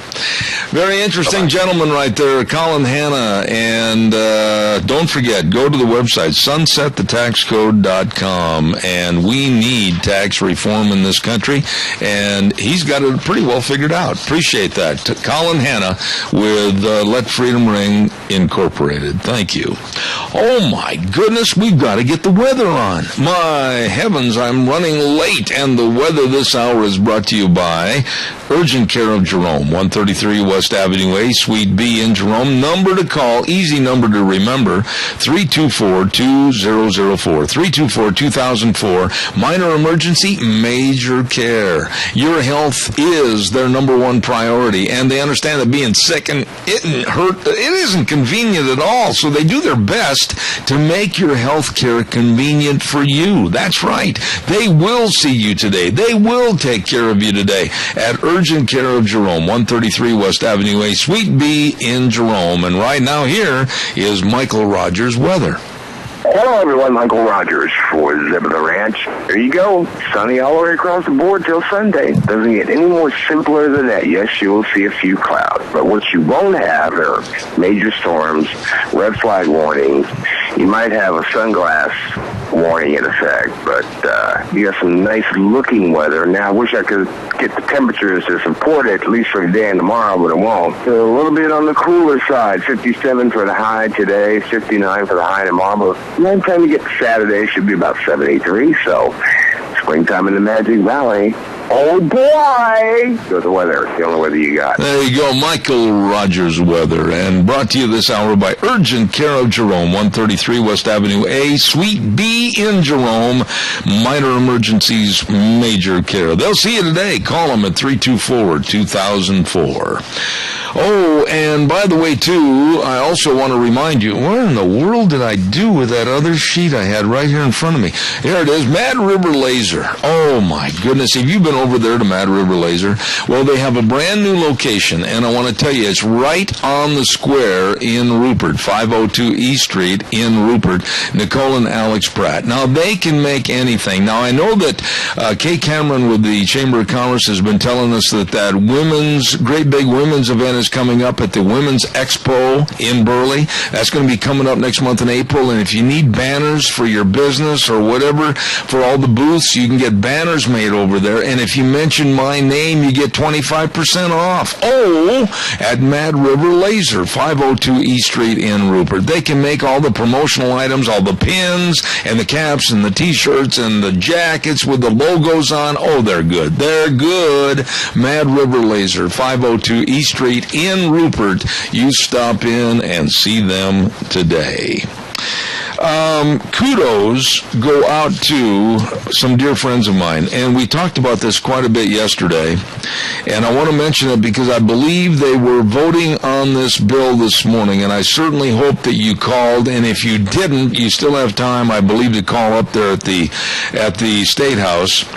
The Senate Bill 1155. And what this bill is for our dear friends George and Donna Mass and others that helped construct the Idaho Roll Call Memorial Monument over in Rupert, the bill will allow the United States flag to be flown at half-staff on this roll call memorial that's located in Rupert to pay tribute to all the fallen soldiers of Idaho. It's a beautiful memorial and extremely well lit, extremely well built, and absolutely it's just something you need to support. So please call and tell them that you are in support of Senate Bill 1155, and the number to call is Idaho number 208-332-1000, and just tell them when they answer you are in support of Senate Bill 1155. Please do that for me if you would. That number again, 332-1000. Take some more calls. Give me a jingle, 436-2244, 1-866-927-4587. I want to remind you, too, about our friends at Streamline Precision, 120 South, 100 West of Burley, right next to Dot Foods. Okay. Listen, you've heard me now for a little bit more than 3 or 4 weeks talking about Streamline Precision. They are a family of companies providing construction, excavation, and fabrication services. They have vast experience in building. They know what they're doing, specializing in large-scale industrial projects. They are experts in constructing agricultural buildings, grain silos, commercial steel buildings. They're an authorized dealer in Sioux Cup, Chief, Balin, and Nucor buildings. And boy, on the farm storage right now with the grain bins, big time right now. You better call and get that taken care of. And they're currently just south of me, as a matter of fact, building the brand new Funk Dairy in Murtaugh. So deal with the best, work with the best, and let the best build for you. Streamline Precision, 120 South, 100 West of Burley. You call Tim Vaughn for estimates today, and the number to call, 431-7314. That number again, 431-7314. Streamline Precision, the professionals building for you. Okay? Give me a call, 436-2244, 1-866-927-4587. Riley called just a little bit ago in regards to Operation Choke Point, that Mike Crapo, our senator from Idaho, has an amendment to end the Department of Justice Operation Choke Point, and it had cleared the committee. And I just want to read to you, if I could, a quote from Mike Crapo. Rather than targeting bad actors for illegal activity, this effort, known as Operation Choke Point, is causing banks to deny or terminate credit lines due to fear of the Department of Justice subpoenas or unjustified regulatory action by federal banking regulators. Now, in Idaho, we have heard from several Idaho business owners involved in the guns and ammunition business who experience difficulty finding essential banking services as a result of this fear and uncertainty on the part of banks.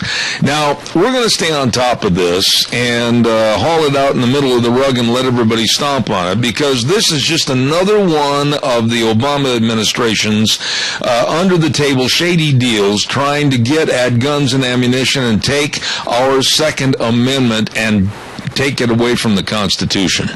And Operation Choke Point is something that we're going to remain very aware of. I'm going to be calling Ryan at Red's Trading Post, get him on the air this next week, and we're going to be staying on top of this to see if banks and lending institutions are trying to terminate their agreements and their loaning to these various businesses here in the state of Idaho, first and foremost.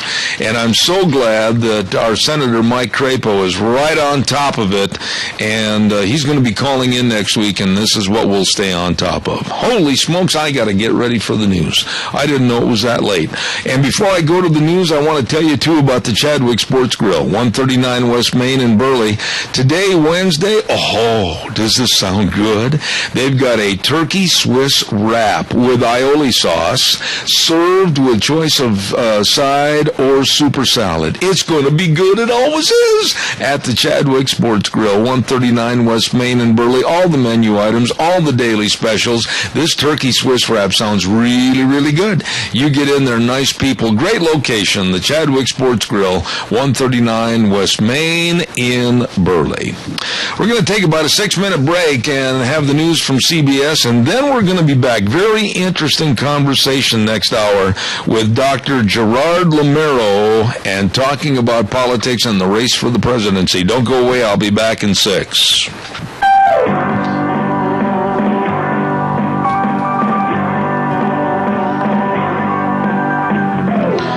Holy cow, here we go, third hour. A little bit hazy outside. Good morning, Zeb at the ranch. I'm Zeb Bell, and welcome to our third hour, brought to you by our major sponsor, your Magic Valley Les Schwab Tire Centers, all 7 locations. Big spring tire sale going on right now.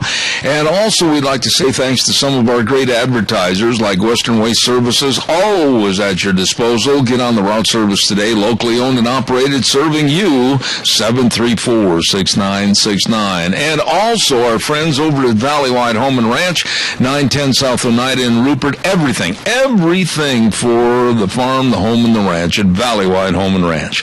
We're going to have our guest with us momentarily. Stand by. I want to also remind you that right after the program, I'm going to gallop over to Burley Physical Therapy and Rehabilitation and jump in the pool, jump in the hydrotherapy pool and work on the treadmill with my old bad knee, bad hip, everything. And they do a wonderful job. 1263 Bennett Avenue, Suite 2 in Burley, and the number you should remember and call to make a appointment to get over there so that Burley Physical Therapy and Rehabilitation, can help you get back to feeling like your old self. Number to call, 678-1191. 678-1191. They've got the best of sports medicine, the best of exercises, and they treat you like a king. And I just told you about Jeff Jensen, 13-year employee at Burley Physical Therapy and Rehabilitation. Jeff grew up in Hayburn. This guy is really, really good. He enjoys golfing, hunting, playing up basketball with all of his friends when he's not feeling too old. Good old boy right there at Burley Physical Therapy and Rehabilitation, 678-1191. Really good folks. Also, real quick, I want to remind you about our friends over at the Goodie Shop, 133 West Main Street in Burley. You know, they've got a unique business. They can make all kinds of different Easter baskets for you. They can make up a man's basket, including jerky and fruit and peanuts and brownies and everything. And they got the kids' baskets. They can deliver baskets, specially made baskets, all over the Minicash area. Please give them a call. And they got delicious sandwiches. The Goodie Shop, 133 West Main Street in Burley. Number to call, 647-0106. Let's go to the phone lines right now, and I'm blessed to have this gentleman on my program. His name is Dr. Gerard Lamero, and basically we're going to talk politics. The race is on, and here comes crying up the backstretch. Good morning, Dr. Lamero. How are you? I'm doing great. It's great to be back on your show. You remember we talked on November 4th, Election Day. Boy, now I got to admit to you right now in front of God and everybody, you've got a better memory than I've got. Well, I also have notes. Okay. All right, let's get right to it. I am so glad to talk to you, to kind of sit down and kind of analyze where we're at and where we should be going. Ted Cruz, let's start with him first of all, because I respect him. I think he's a real true conservative. I think he's got the best of putting America back the way it should be. What are your thoughts about Ted Cruz? Ted Cruz is a star.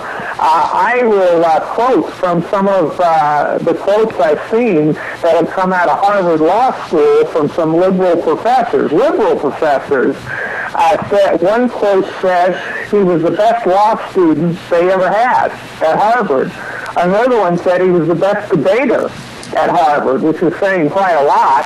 And another one called him off-the-charts brilliant. Now, that's from a liberal. Can you imagine that? Well, this person has incredible credentials. He's brilliant. He's smart. He's a great debater. He won national debate championships twice. This guy knows how to debate. I wouldn't want to debate him and be on the wrong side in a presidential debate. Well, now, right there, you and I are on the same page.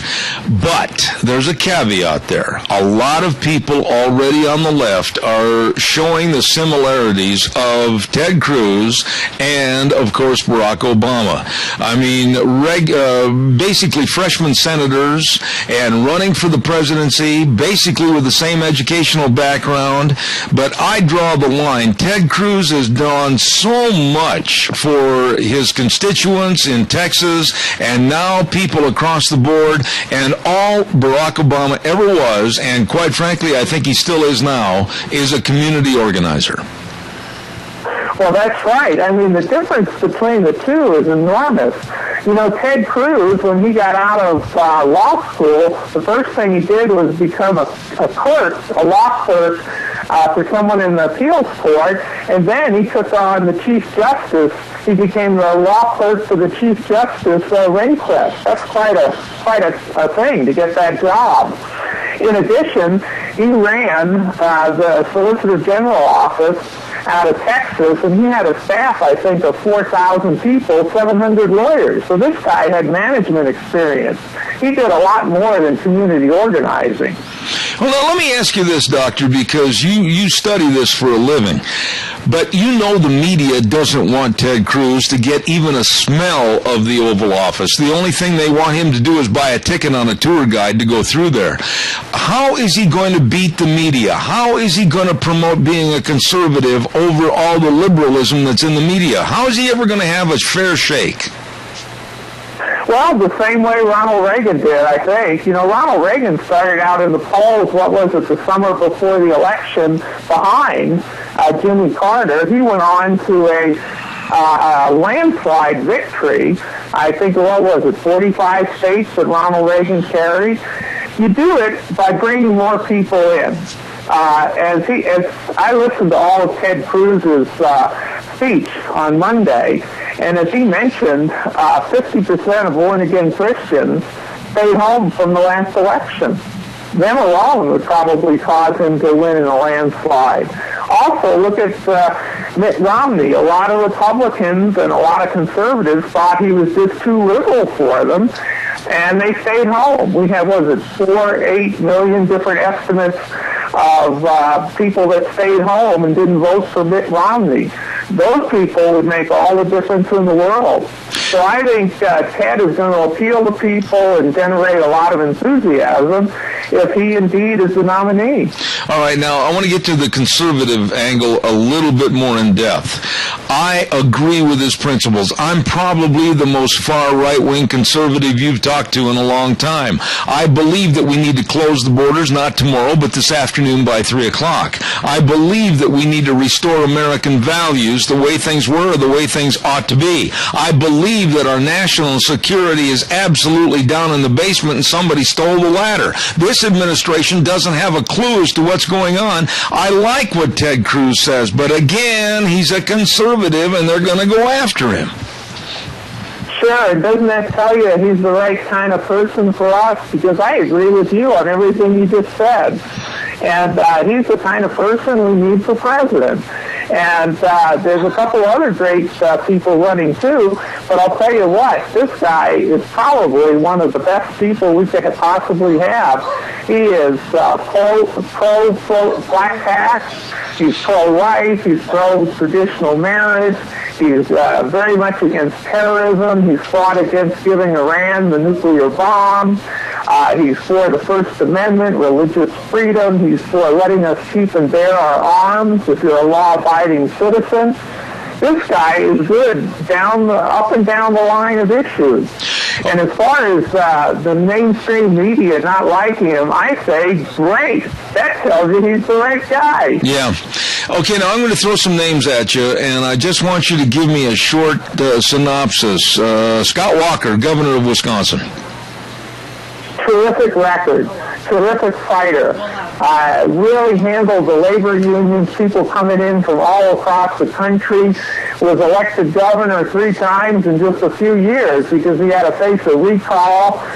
He was treated poorly by the left. They try to do fishing expeditions and create problems that didn't exist, and he fought them, and he's a good guy.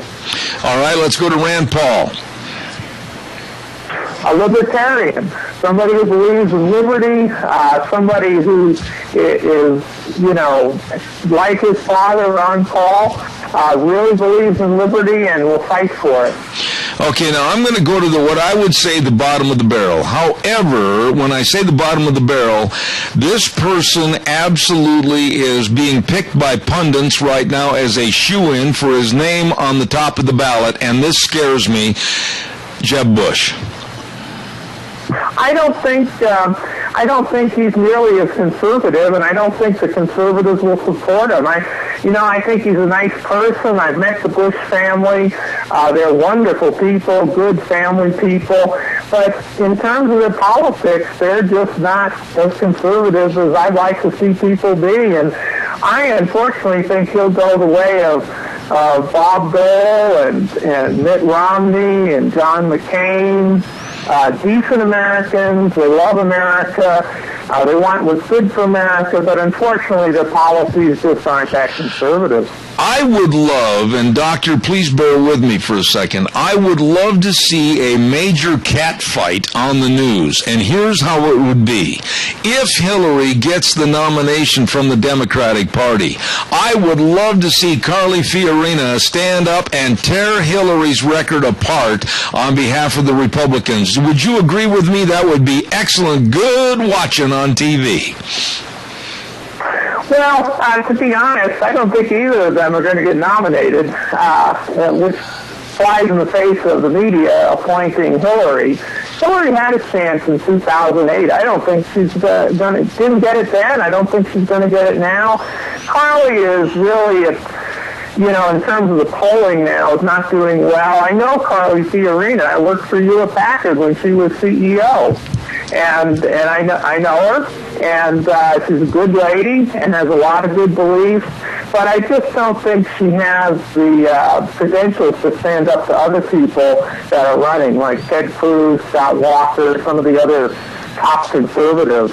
Okay, well, if you think that maybe the mess with the Servergate with Hillary Clinton might turn into a big to-do and she won't run and won't get nominated, who then? Are you going to talk about Elizabeth Warren? Good heavens, we certainly couldn't get her elected, could we? Well, you just have to look for where the radical leftists are, and they're pretty happy with Elizabeth Warren, and they're not too happy with the Clintons. Yeah. I think if they liked the Clintons, she would have been nominated in 2008. I don't think Hillary's going to run, and I think most people don't realize that front runners are often the people who never do get it. You remember George Romney, who was a front runner years ago for president? There are a lot of people who are out in the lead who never make it. Remember when Hillary and Rudy Giuliani were out in the lead and they didn't make it? So no, I also think that email server is a serious issue. Whether or not the laws are violated, ethical rules are violated, I think that's a serious matter. But I don't think she'd be nominated with or without her emails. Let me throw one name to you that I think the Democrats have looked over, and I think he would be a uniter. I really think he'd be a uniter for both parties and also on a lot of different political stands. And don't laugh at me, but here goes the name, Joe Manchin from West Virginia. Well, we'll have to see if you're right on that one. I guess I'll say no comment. When you take a look at what's the problems in America are today, and I know on the cheat sheet that you sent me that you had written about the presidential race starting with the Cruz announcement, you mentioned about food prices, energy, et cetera, et cetera. But, right now, I would honestly say from my household, the biggest fear I I have is the unknown of our security, the unknown about ISIS in this country, the unknown about training camps in Texas, Oregon, New York, of people that want to kill us and perform jihad against us, and the absolute unknown of this administration being able to protect us. Am I wrong?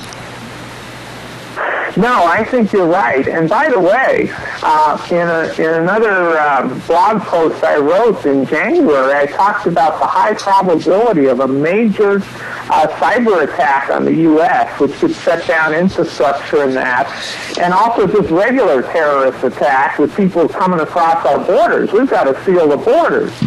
But at any rate, I think that easily between now and Election Day in November 2016, we could have a major attack. And right now, I consider the global threat the number 2 big issue, number 1 being the stagnation of the American economy. And I think that could easily, the ISIS threat and that, go up to number 1. If there's a major attack, if somebody puts off a big bomb in New York City or something, that's going to change the dynamic of the election to where people are going to say enough with coddling terrorists. It's time to fight these people and win it, and certainly not be target practice for some weird terrorists who are beheading people. So I'm with you. Doctor, I have been on the border many, many times, whether it's in Texas or Arizona or California. I know many, many people, especially on the Arizona border, and I sit here and I'm 67 years old, and I cannot fathom why closing the border is such a major problem and why we as Americans are letting this onslaught of humanity come in here at our expense. And last night we were told that there's going to be literally a second wave of illegal alien children coming up from South America.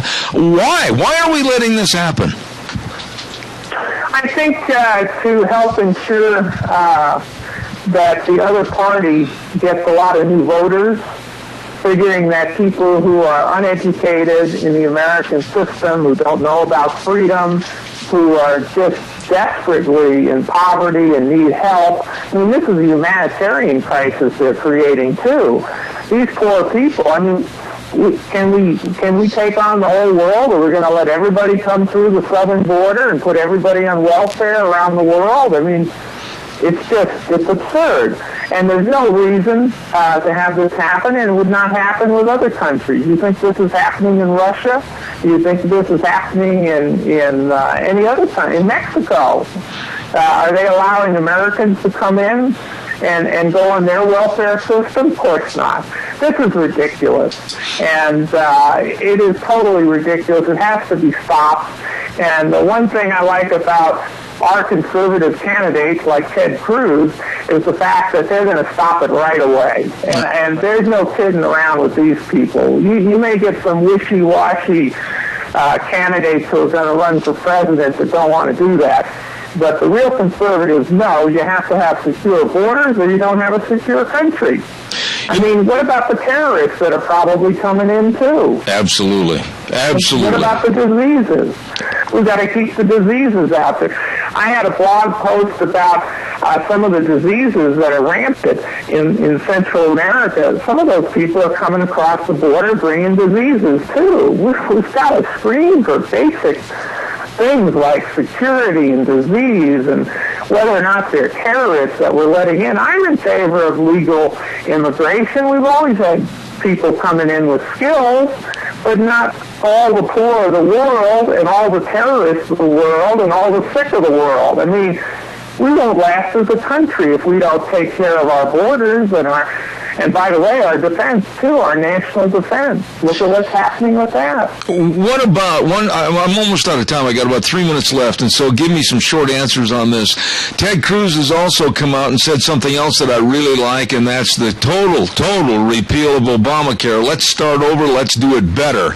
What are your thoughts on the repealing of Obamacare? Absolutely. I was on the radio all over the country 5 years ago fighting against Obamacare, and I said it would raise prices, and it has.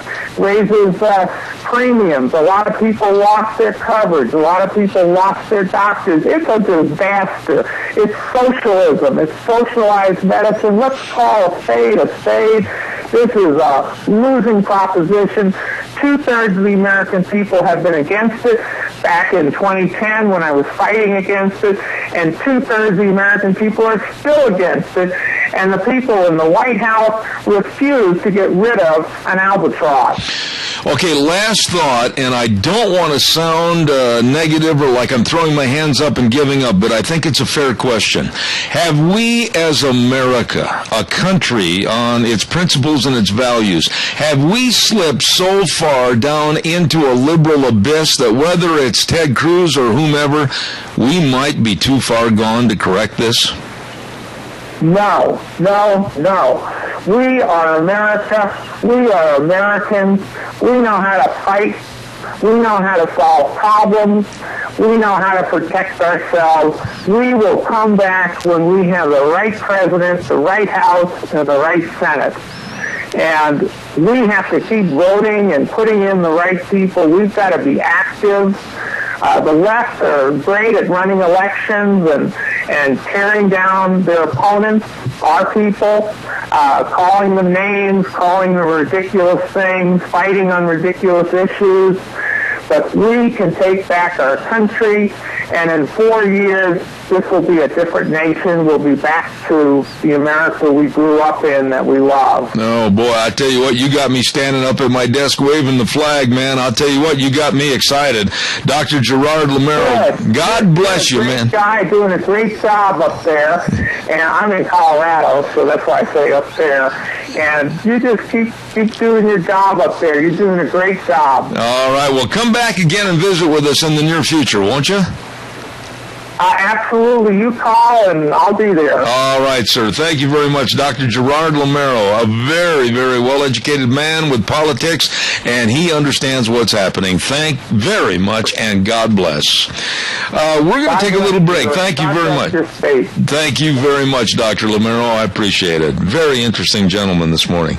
I've got to do some commercials real quick, and then the great gray-haired one is going to be on the last half hour, and that's my dear friend, Jack Euler. Don't forget Streamline Precision, 120 South, 100 West of Burley, right next to Dot Foods. You heard me talking about them all morning. You've heard me saying you ought to call for estimates on things you need built, and Tim Vaughn is the man. 431-7314, 431-7314. They have vast experience in industrial development that includes dairies and feedlots and food processing and multiple other agricultural applications. They are an authorized dealer for Sukup, Chief, Balin, and Nucor buildings, and they can build the on-the-farm grain storage for you. And do all the cement work, too, for the mangers and feed alleys. Oh, my, trenching for the pipelines. They're busy. I'll tell you how busy they are, and they're good. They're building the new Funk Dairy right here in Murtaugh. You call the best to get it done. Streamline Precision, 120 South, 100 West of Burley. Number to call, 431-7314. We're going to send this back over to our main studio with Wheels and a bottom of the hour break. We'll be right back with Jack Euler. Don't go away. And now back to Zeb at the Ranch on AM 1230 KBAR. To reach Zeb, call 436-2244 or toll free 1-866-927-4587. And now, here is Zeb Bell. Thank you very much. Welcome back. The bookstore and office supply at 515 5th Street in Rupert. Do you know they've got fudge? Oh, they got all the different flavors of fudge for the Easter baskets and peanut brittle. Oh, I love peanut brittle. And right now they got 20% off on all their clothing and 45% off on their books. Oh my goodness, get over right now to the bookstore and office supply. Nice people with Becky and the whole crew at 515 5th Street in Rupert. You stop in and see them today. We're not going to waste any time. We're going to get right into it, and I want to talk to a very dear friend of mine, and that's Jack Euler. And Jack, I don't even know know where to start. We've got so many issues going on that it's kind of a sandbox full of sand trying to pick out one kernel and talk about it. What's going on, first of all, with the wolf management in the state as far as where you look at it? I will get into that in just a second, but I was at a sportsman's banquet a week and a half ago, and I just wanted to tell you that I was awarded the first annual Grant Gerber Memorial Award for my work that I have done with Grant Gerber. And I got to jump in here and say something, and pardon my rude interruption, but Grant Gerber was a close friend of mine and yours, and for you to get the award, I'm so happy for you. I couldn't hardly talk. My. But people, let me ask you this. We'll take the time. Grant Gerber was so involved in helping other people and helping various causes, whether it was the Jarbid Shovel Brigade or whether it was the ride all the way to Washington to help ranchers preserve their grazing rights, etc. Nobody's picking up the torch like Grant. His briefcase is still sitting in a chair in his office, and nobody's opened it yet. And that bothers me. Oh, my. But now tell me about the award. Did you have any inkling that it was going to happen? I had no clue. Really? I had no clue. Who presented it to you? Dr. Scott Allen got up and read a thing about Grant Gerber and the things that he's done in his life, and then the first annual Grant Gerber Memorial Award was presented to me, and I had no clue this was coming. I remember a couple of years ago at a breakfast, the Best of the West, we pulled the shady one on you, naming you as one of the best in the West, too, and you had no clue. Right. And for a guy that talks... Maybe I'm stupid. No, you're not stupid, far from it, but for a guy that was vaccinated with a phonograph needle and talks all the time, you were speechless. Yeah, you're right. Well, now, what about the wolf management? I got to admit, Jack, I'm getting a little bit more than upset listening to all the liberal lefties complaining about management and saying that the wolves should be put back on the endangered species list.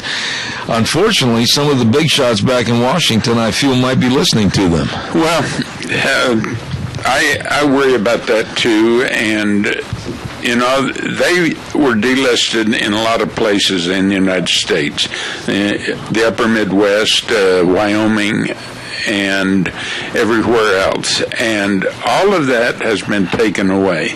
The delistings, they've been put back on the delisting everywhere in the United States except Idaho and Montana. Really? Now, why have we not been subject to that?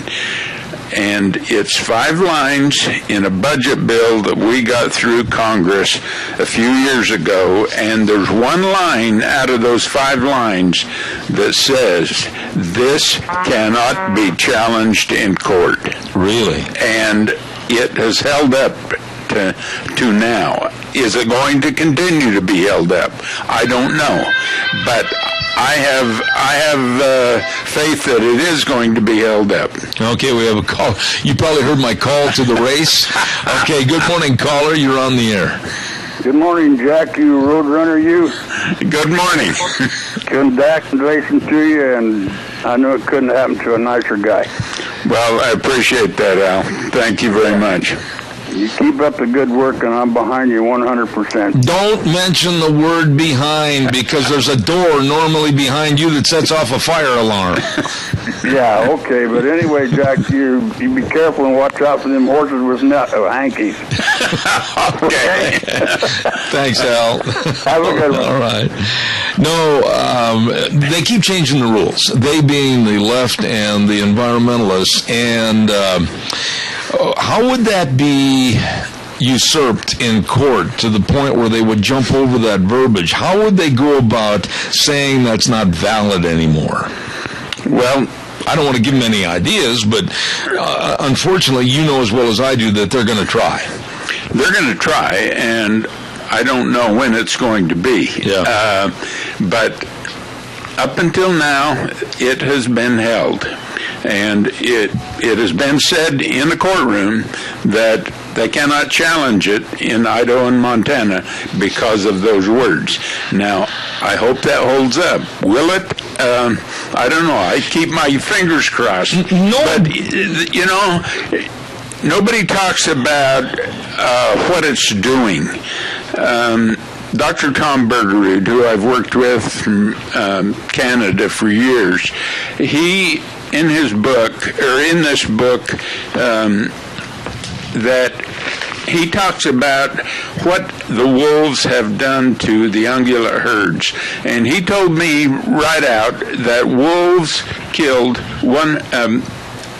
a herd of 100,000 caribou up in Canada and put them extinct. Oh, my. And it talks in here in this book again about another herd that he was doing studies on. Now, this is a biologist that's done 40 years of predator-prey relationships, and I mean, the man knows what he's doing, but nobody listens. Isn't it funny, and we've got a caller waiting, standby caller, but isn't it funny, and I don't mean this in a jocular sense, but isn't it funny that the liberal left and the environmentalists that say they want to preserve livestock and they want to preserve wildlife and they want to be kind of a panacea and a cure-all for all problems, they will literally let elk and deer herds be slaughtered by killer predators and they won't say a word? That's right. In Yellowstone Park, the elk numbers have gone from about 20,000 in 1994 to a little under 2,000 today. Oh, my goodness. And my goodness. Almost facts. An 80% decrease. Yes. Oh, my goodness. And that's, they're down to where they cannot recover. Caller, good morning. You're on the air. Go ahead, please. Yeah, what would happen to Idaho if Idaho just told them to get lost? We're not doing it anymore. We're handling them ourselves, and we'll do it our way. All right, we'll have Jack answer that on the air. Jack, before you take that, I can almost understand what you're going to say. The feds would jump in and throw a monkey wrench into the whole thing, wouldn't they? Well, they would, but we have some cover for this, for just what he said. June of this year will be 5 years that Idaho had to show that they could manage wolves and keep the numbers above recovery, which was 10 breeding pairs or 100 wolves. And then the state management plan was 15 and 150. Well, when that 5 years are up, we can do what we want. And that's June of this year. Nobody talks about that. That's right. And I'm the only guy that probably ever brings it up. But now, when you say we can do whatever we want, what are you saying with those words? We can manage down to our state management plan. And we have the people in place to do that today. But I got an article here that I took out of a Ketchum paper yesterday that is very interesting. It talks about wolves without borders. Mm-hmm. And it talks about how many wolves we have in Idaho, and do we have too many, and so what should we do? And it goes in here and tells us that we should take these wolves into urban areas throughout the United States that do not have wolves and put wolves into those areas. Central Park, New York? Everywhere. Wolves without borders, and they want people to help out with this. The guy is serious about it. He said he talked about the Wood River Valley and the problems they got up there, how the only elk that are left are down in the homes and on the roads, and there's some real problems. When you go to the Sun Valley, and by the way, that's without your armed escort. Yeah. Because I know that you're such good friends with people like Suzanne Stone, etc. Right. But when you go up there and you just visit with the people, and I know you've done this, and just ask questions and sit back and absorb their answers. Really, what do they think? The common citizen that lives up in the Wood River Valley, maybe Haley, Ketchum, Stanley, whatever, what are their thoughts about what's happened in the last 15 years? What do you call a common citizen first? Let's say somebody that works for a living instead of being an activist. The common citizen believes that the state can manage, and they should manage, and that they can manage in the way that is set up under law, and everybody is on the same page except the activists. And they say, we got to have more, we got to have more, we got to have more. Okay, now right there, Jack, leads me to my next question as far as management is concerned. You and I have had just thousands of conversations over the last 20 years in regards to the wolf reintroduction and now the wolf management, and they're not an easy creature to manage. They're not easy to find. They're not easy to manage in numbers. Do you have any other better solutions? There's some things going on right now that there's two areas in Idaho that has more or less been taken. All the elk and the deer and the moose have been taken out of those areas. The Lolo zone in the north end of the state and in central Idaho, there's another backcountry area back in there. And they have hired a person to come in. He's from Alaska, and he's taken out wolves right now. We need management. 19 within the last month that he has taken out. This guy has done wolf management all his life, and he knows what he's doing, and he knows how to do it. And if they continue to let him do what he needs to do, absolutely, we're going to bring back the elk and the deer and the moose into the Lolo zone and this other area. And still stay within the contractual numbers of what wolves we have to keep. That's right, under law. But it's about time that we started thumbing our noses at these environmentalists and these Sierra Club members, etc., and defenders of wildlife that want to absolutely have no limits on the numbers, and we need to start managing much better than we have. I told the director of Fish and Game, he came down to talk to Scott Allen and I said, you guys need to advertise that you're doing your job and you're doing it right in managing wolves. And I must have hit a bell, because he went and he wrote an article that was put out that we are above management goals. Absolutely. Caller, good morning. You're on the air. Well, Jack, there's so many issues going on in this country that you lose track of some of them. Now, in this court thing, does it end up at the Ninth Circuit Court of Appeals? Will it end up there, or could it? That's a good question, Randy. Let me have Jack answer that on the air. Just let me say one more thing quick, and then I'll hang up. One of the things that struck me lately was there was a federal officer of some nature, and he says, well, we can always count on the Ninth Circuit Court of Appeals. They're our court. And you see, it's like the feds against the people. Again, it's just the insanity of it all, but I'll hang up. It's a good question. What about that point, Jack? I mean, if it gets thrown to the Ninth Circuit Court of Appeals, they have not been user-friendly to people that are trying to make a living off the land. Well, whatever judge is sitting on the bench, whether it's in Missoula, and that judge is retired, that we always had to deal with on this issue, but he still, even though he's on the bench, yes, it probably would go through the Ninth Circuit, but he will always have to deal with those words which has been passed by Congress and signed by the President of the United States, that this cannot be challenged in Idaho. Okay, we're going to just take a quick break. I got to get a weather forecast in here.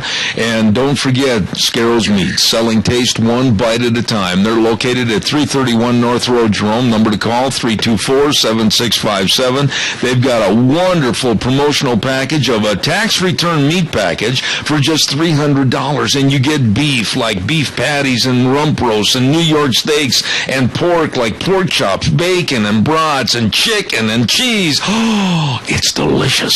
Scarrows Meats, 331 North Road, Jerome, selling taste one bite at a time. Here's Michael Rogers weather. Hello, everyone. Michael Rogers for Zebra Ranch. There you go. Sunny all the way across the board till Sunday. Doesn't get any more simpler than that. Yes, you will see a few clouds, but what you won't have are major storms, red flag warnings. You might have a sunglass warning in effect, but you got some nice-looking weather. Now, I wish I could get the temperatures to support it, at least for today and tomorrow, but it won't. So a little bit on the cooler side, 57 for the high today, 59 for the high tomorrow. But by the time you get to Saturday, it should be about 73, so springtime in the Magic Valley. Oh, boy! Go the weather. The only weather you got. There you go, Michael. Thank you very much. Brought to you by our dear friends at Scarrows Meats. Don Scarrow and the rest of the crew. Delicious tax return meat package. Just $300. Beef, pork, chicken, cheese. Delicious. Scarrows Meats. Jerome, selling taste one bite at a time. Good morning, caller. You're on the air. Yeah, I have another question for your guest here. Talking about that guy from Alaska that's taking care of the wolves. Does he need a free assistant? I'm available. Go ahead, Jack. Answer that on the air, please. I don't know whether he does or not. I know he does a lot of flying, and I don't know if he has anybody else in the airplane with him or not. Let me ask you another question, Jack, in regards to another big issue that's has the potentiality of hurting everybody in the West, and that's the sage grouse issue. Is there anything new to report about habitat, about maybe backing off a little bit from the federal government saying they're going to list the bird and maybe close down the West? Give us an update as to what's going on. Well, this came also out of hold the mic up just a little bit. This also came out of a paper or printed thing from Wood River Valley. BLM plan would cut sagebrush and firs, and the environmental groups from the Wood River Valley, and you know who they are totally against this. And what the BLM says in this article is that they want to start managing sagebrush and taking out a lot of trees, a lot of firs, and a lot of trees like we have down here in the south. Yeah. And junipers. Yeah, junipers. But they're taking out 75,000 acres of Douglas firs, 175,000 acres of rangeland. They're going to do some work on sagebrush. Now, this is not new. We started up on our ranch in northwest of Arco at Timberdome Ranch, and when I say we, Sportsmen for Fish and Wildlife, we started managing sagebrush years ago when I took over that area to manage the grant that we had on that property. Part of it was managing sagebrush, and we did it in 40-foot strips. It was very successful for both the bird and for cattle ranching, and it has been, I have tried for years to get the BLM to do something like this.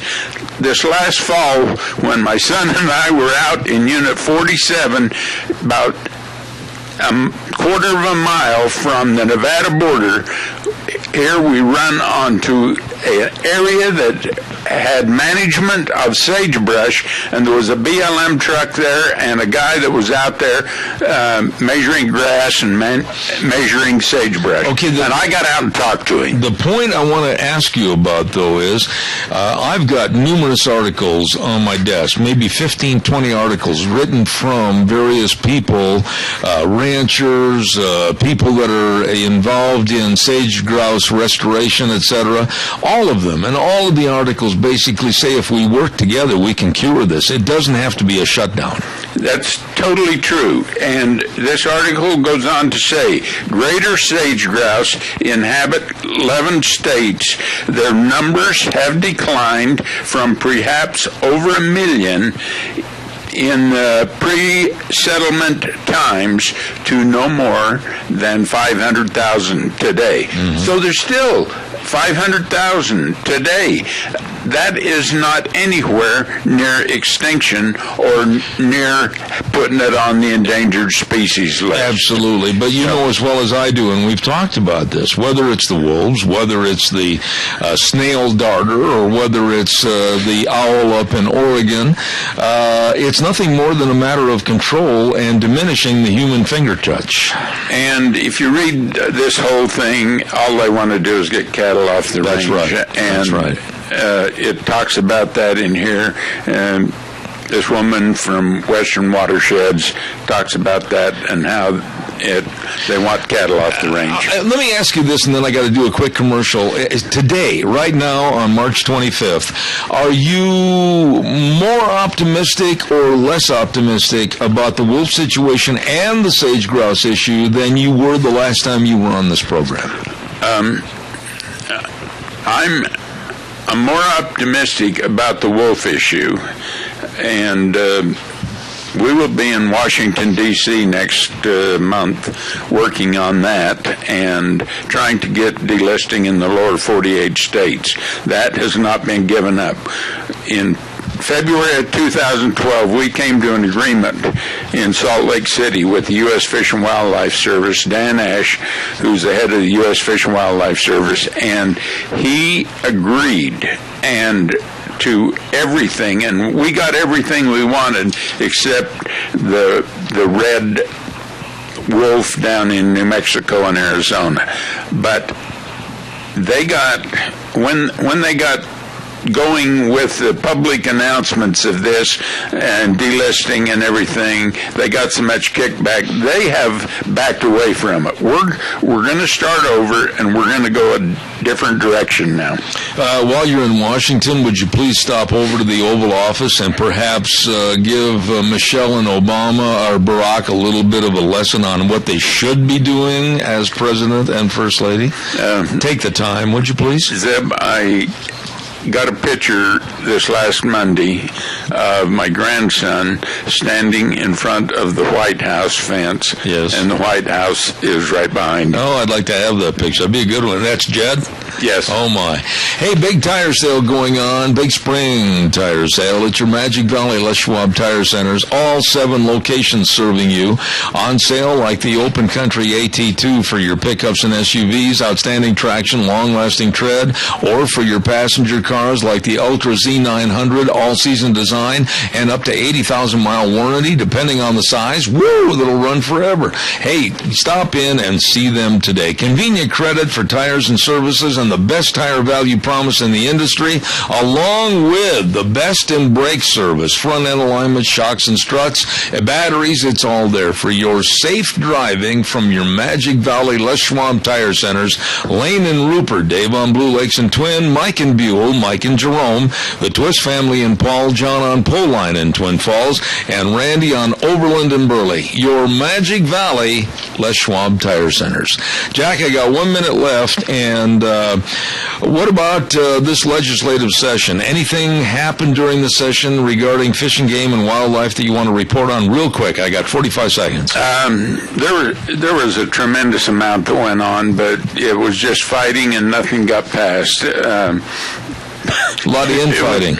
infighting between the commission and the department and the legislature. And I'd like to just mention one more thing about sage grouse, and it's Cliff Gardner down in Ruby Valley, Nevada. This man is a fifth-generation rancher down there, and he has more history on sage grouse. And there's two areas in Nevada. They took 600,000 acres, took grazing away from it. They took all the fences down, put it back to what it was whenever, and the sage grouse continued to go down. It needs management to be good, and it needs cattle out there to be good. Absolutely. Jack, come back. Every time you come on the program, very informative. Jack Euler, my dear, dear friend from Filer, God's blessings to you, and thank you so much. We're going to wrap things up, put it back in the box. Thanks, Wheels, for all your help over at the station. We'll be back tomorrow morning at 8:06. Zebeth Ranch, God bless. Have a good day. Remember, the way things were are the way things ought to be. We'll see you tomorrow morning. Take care.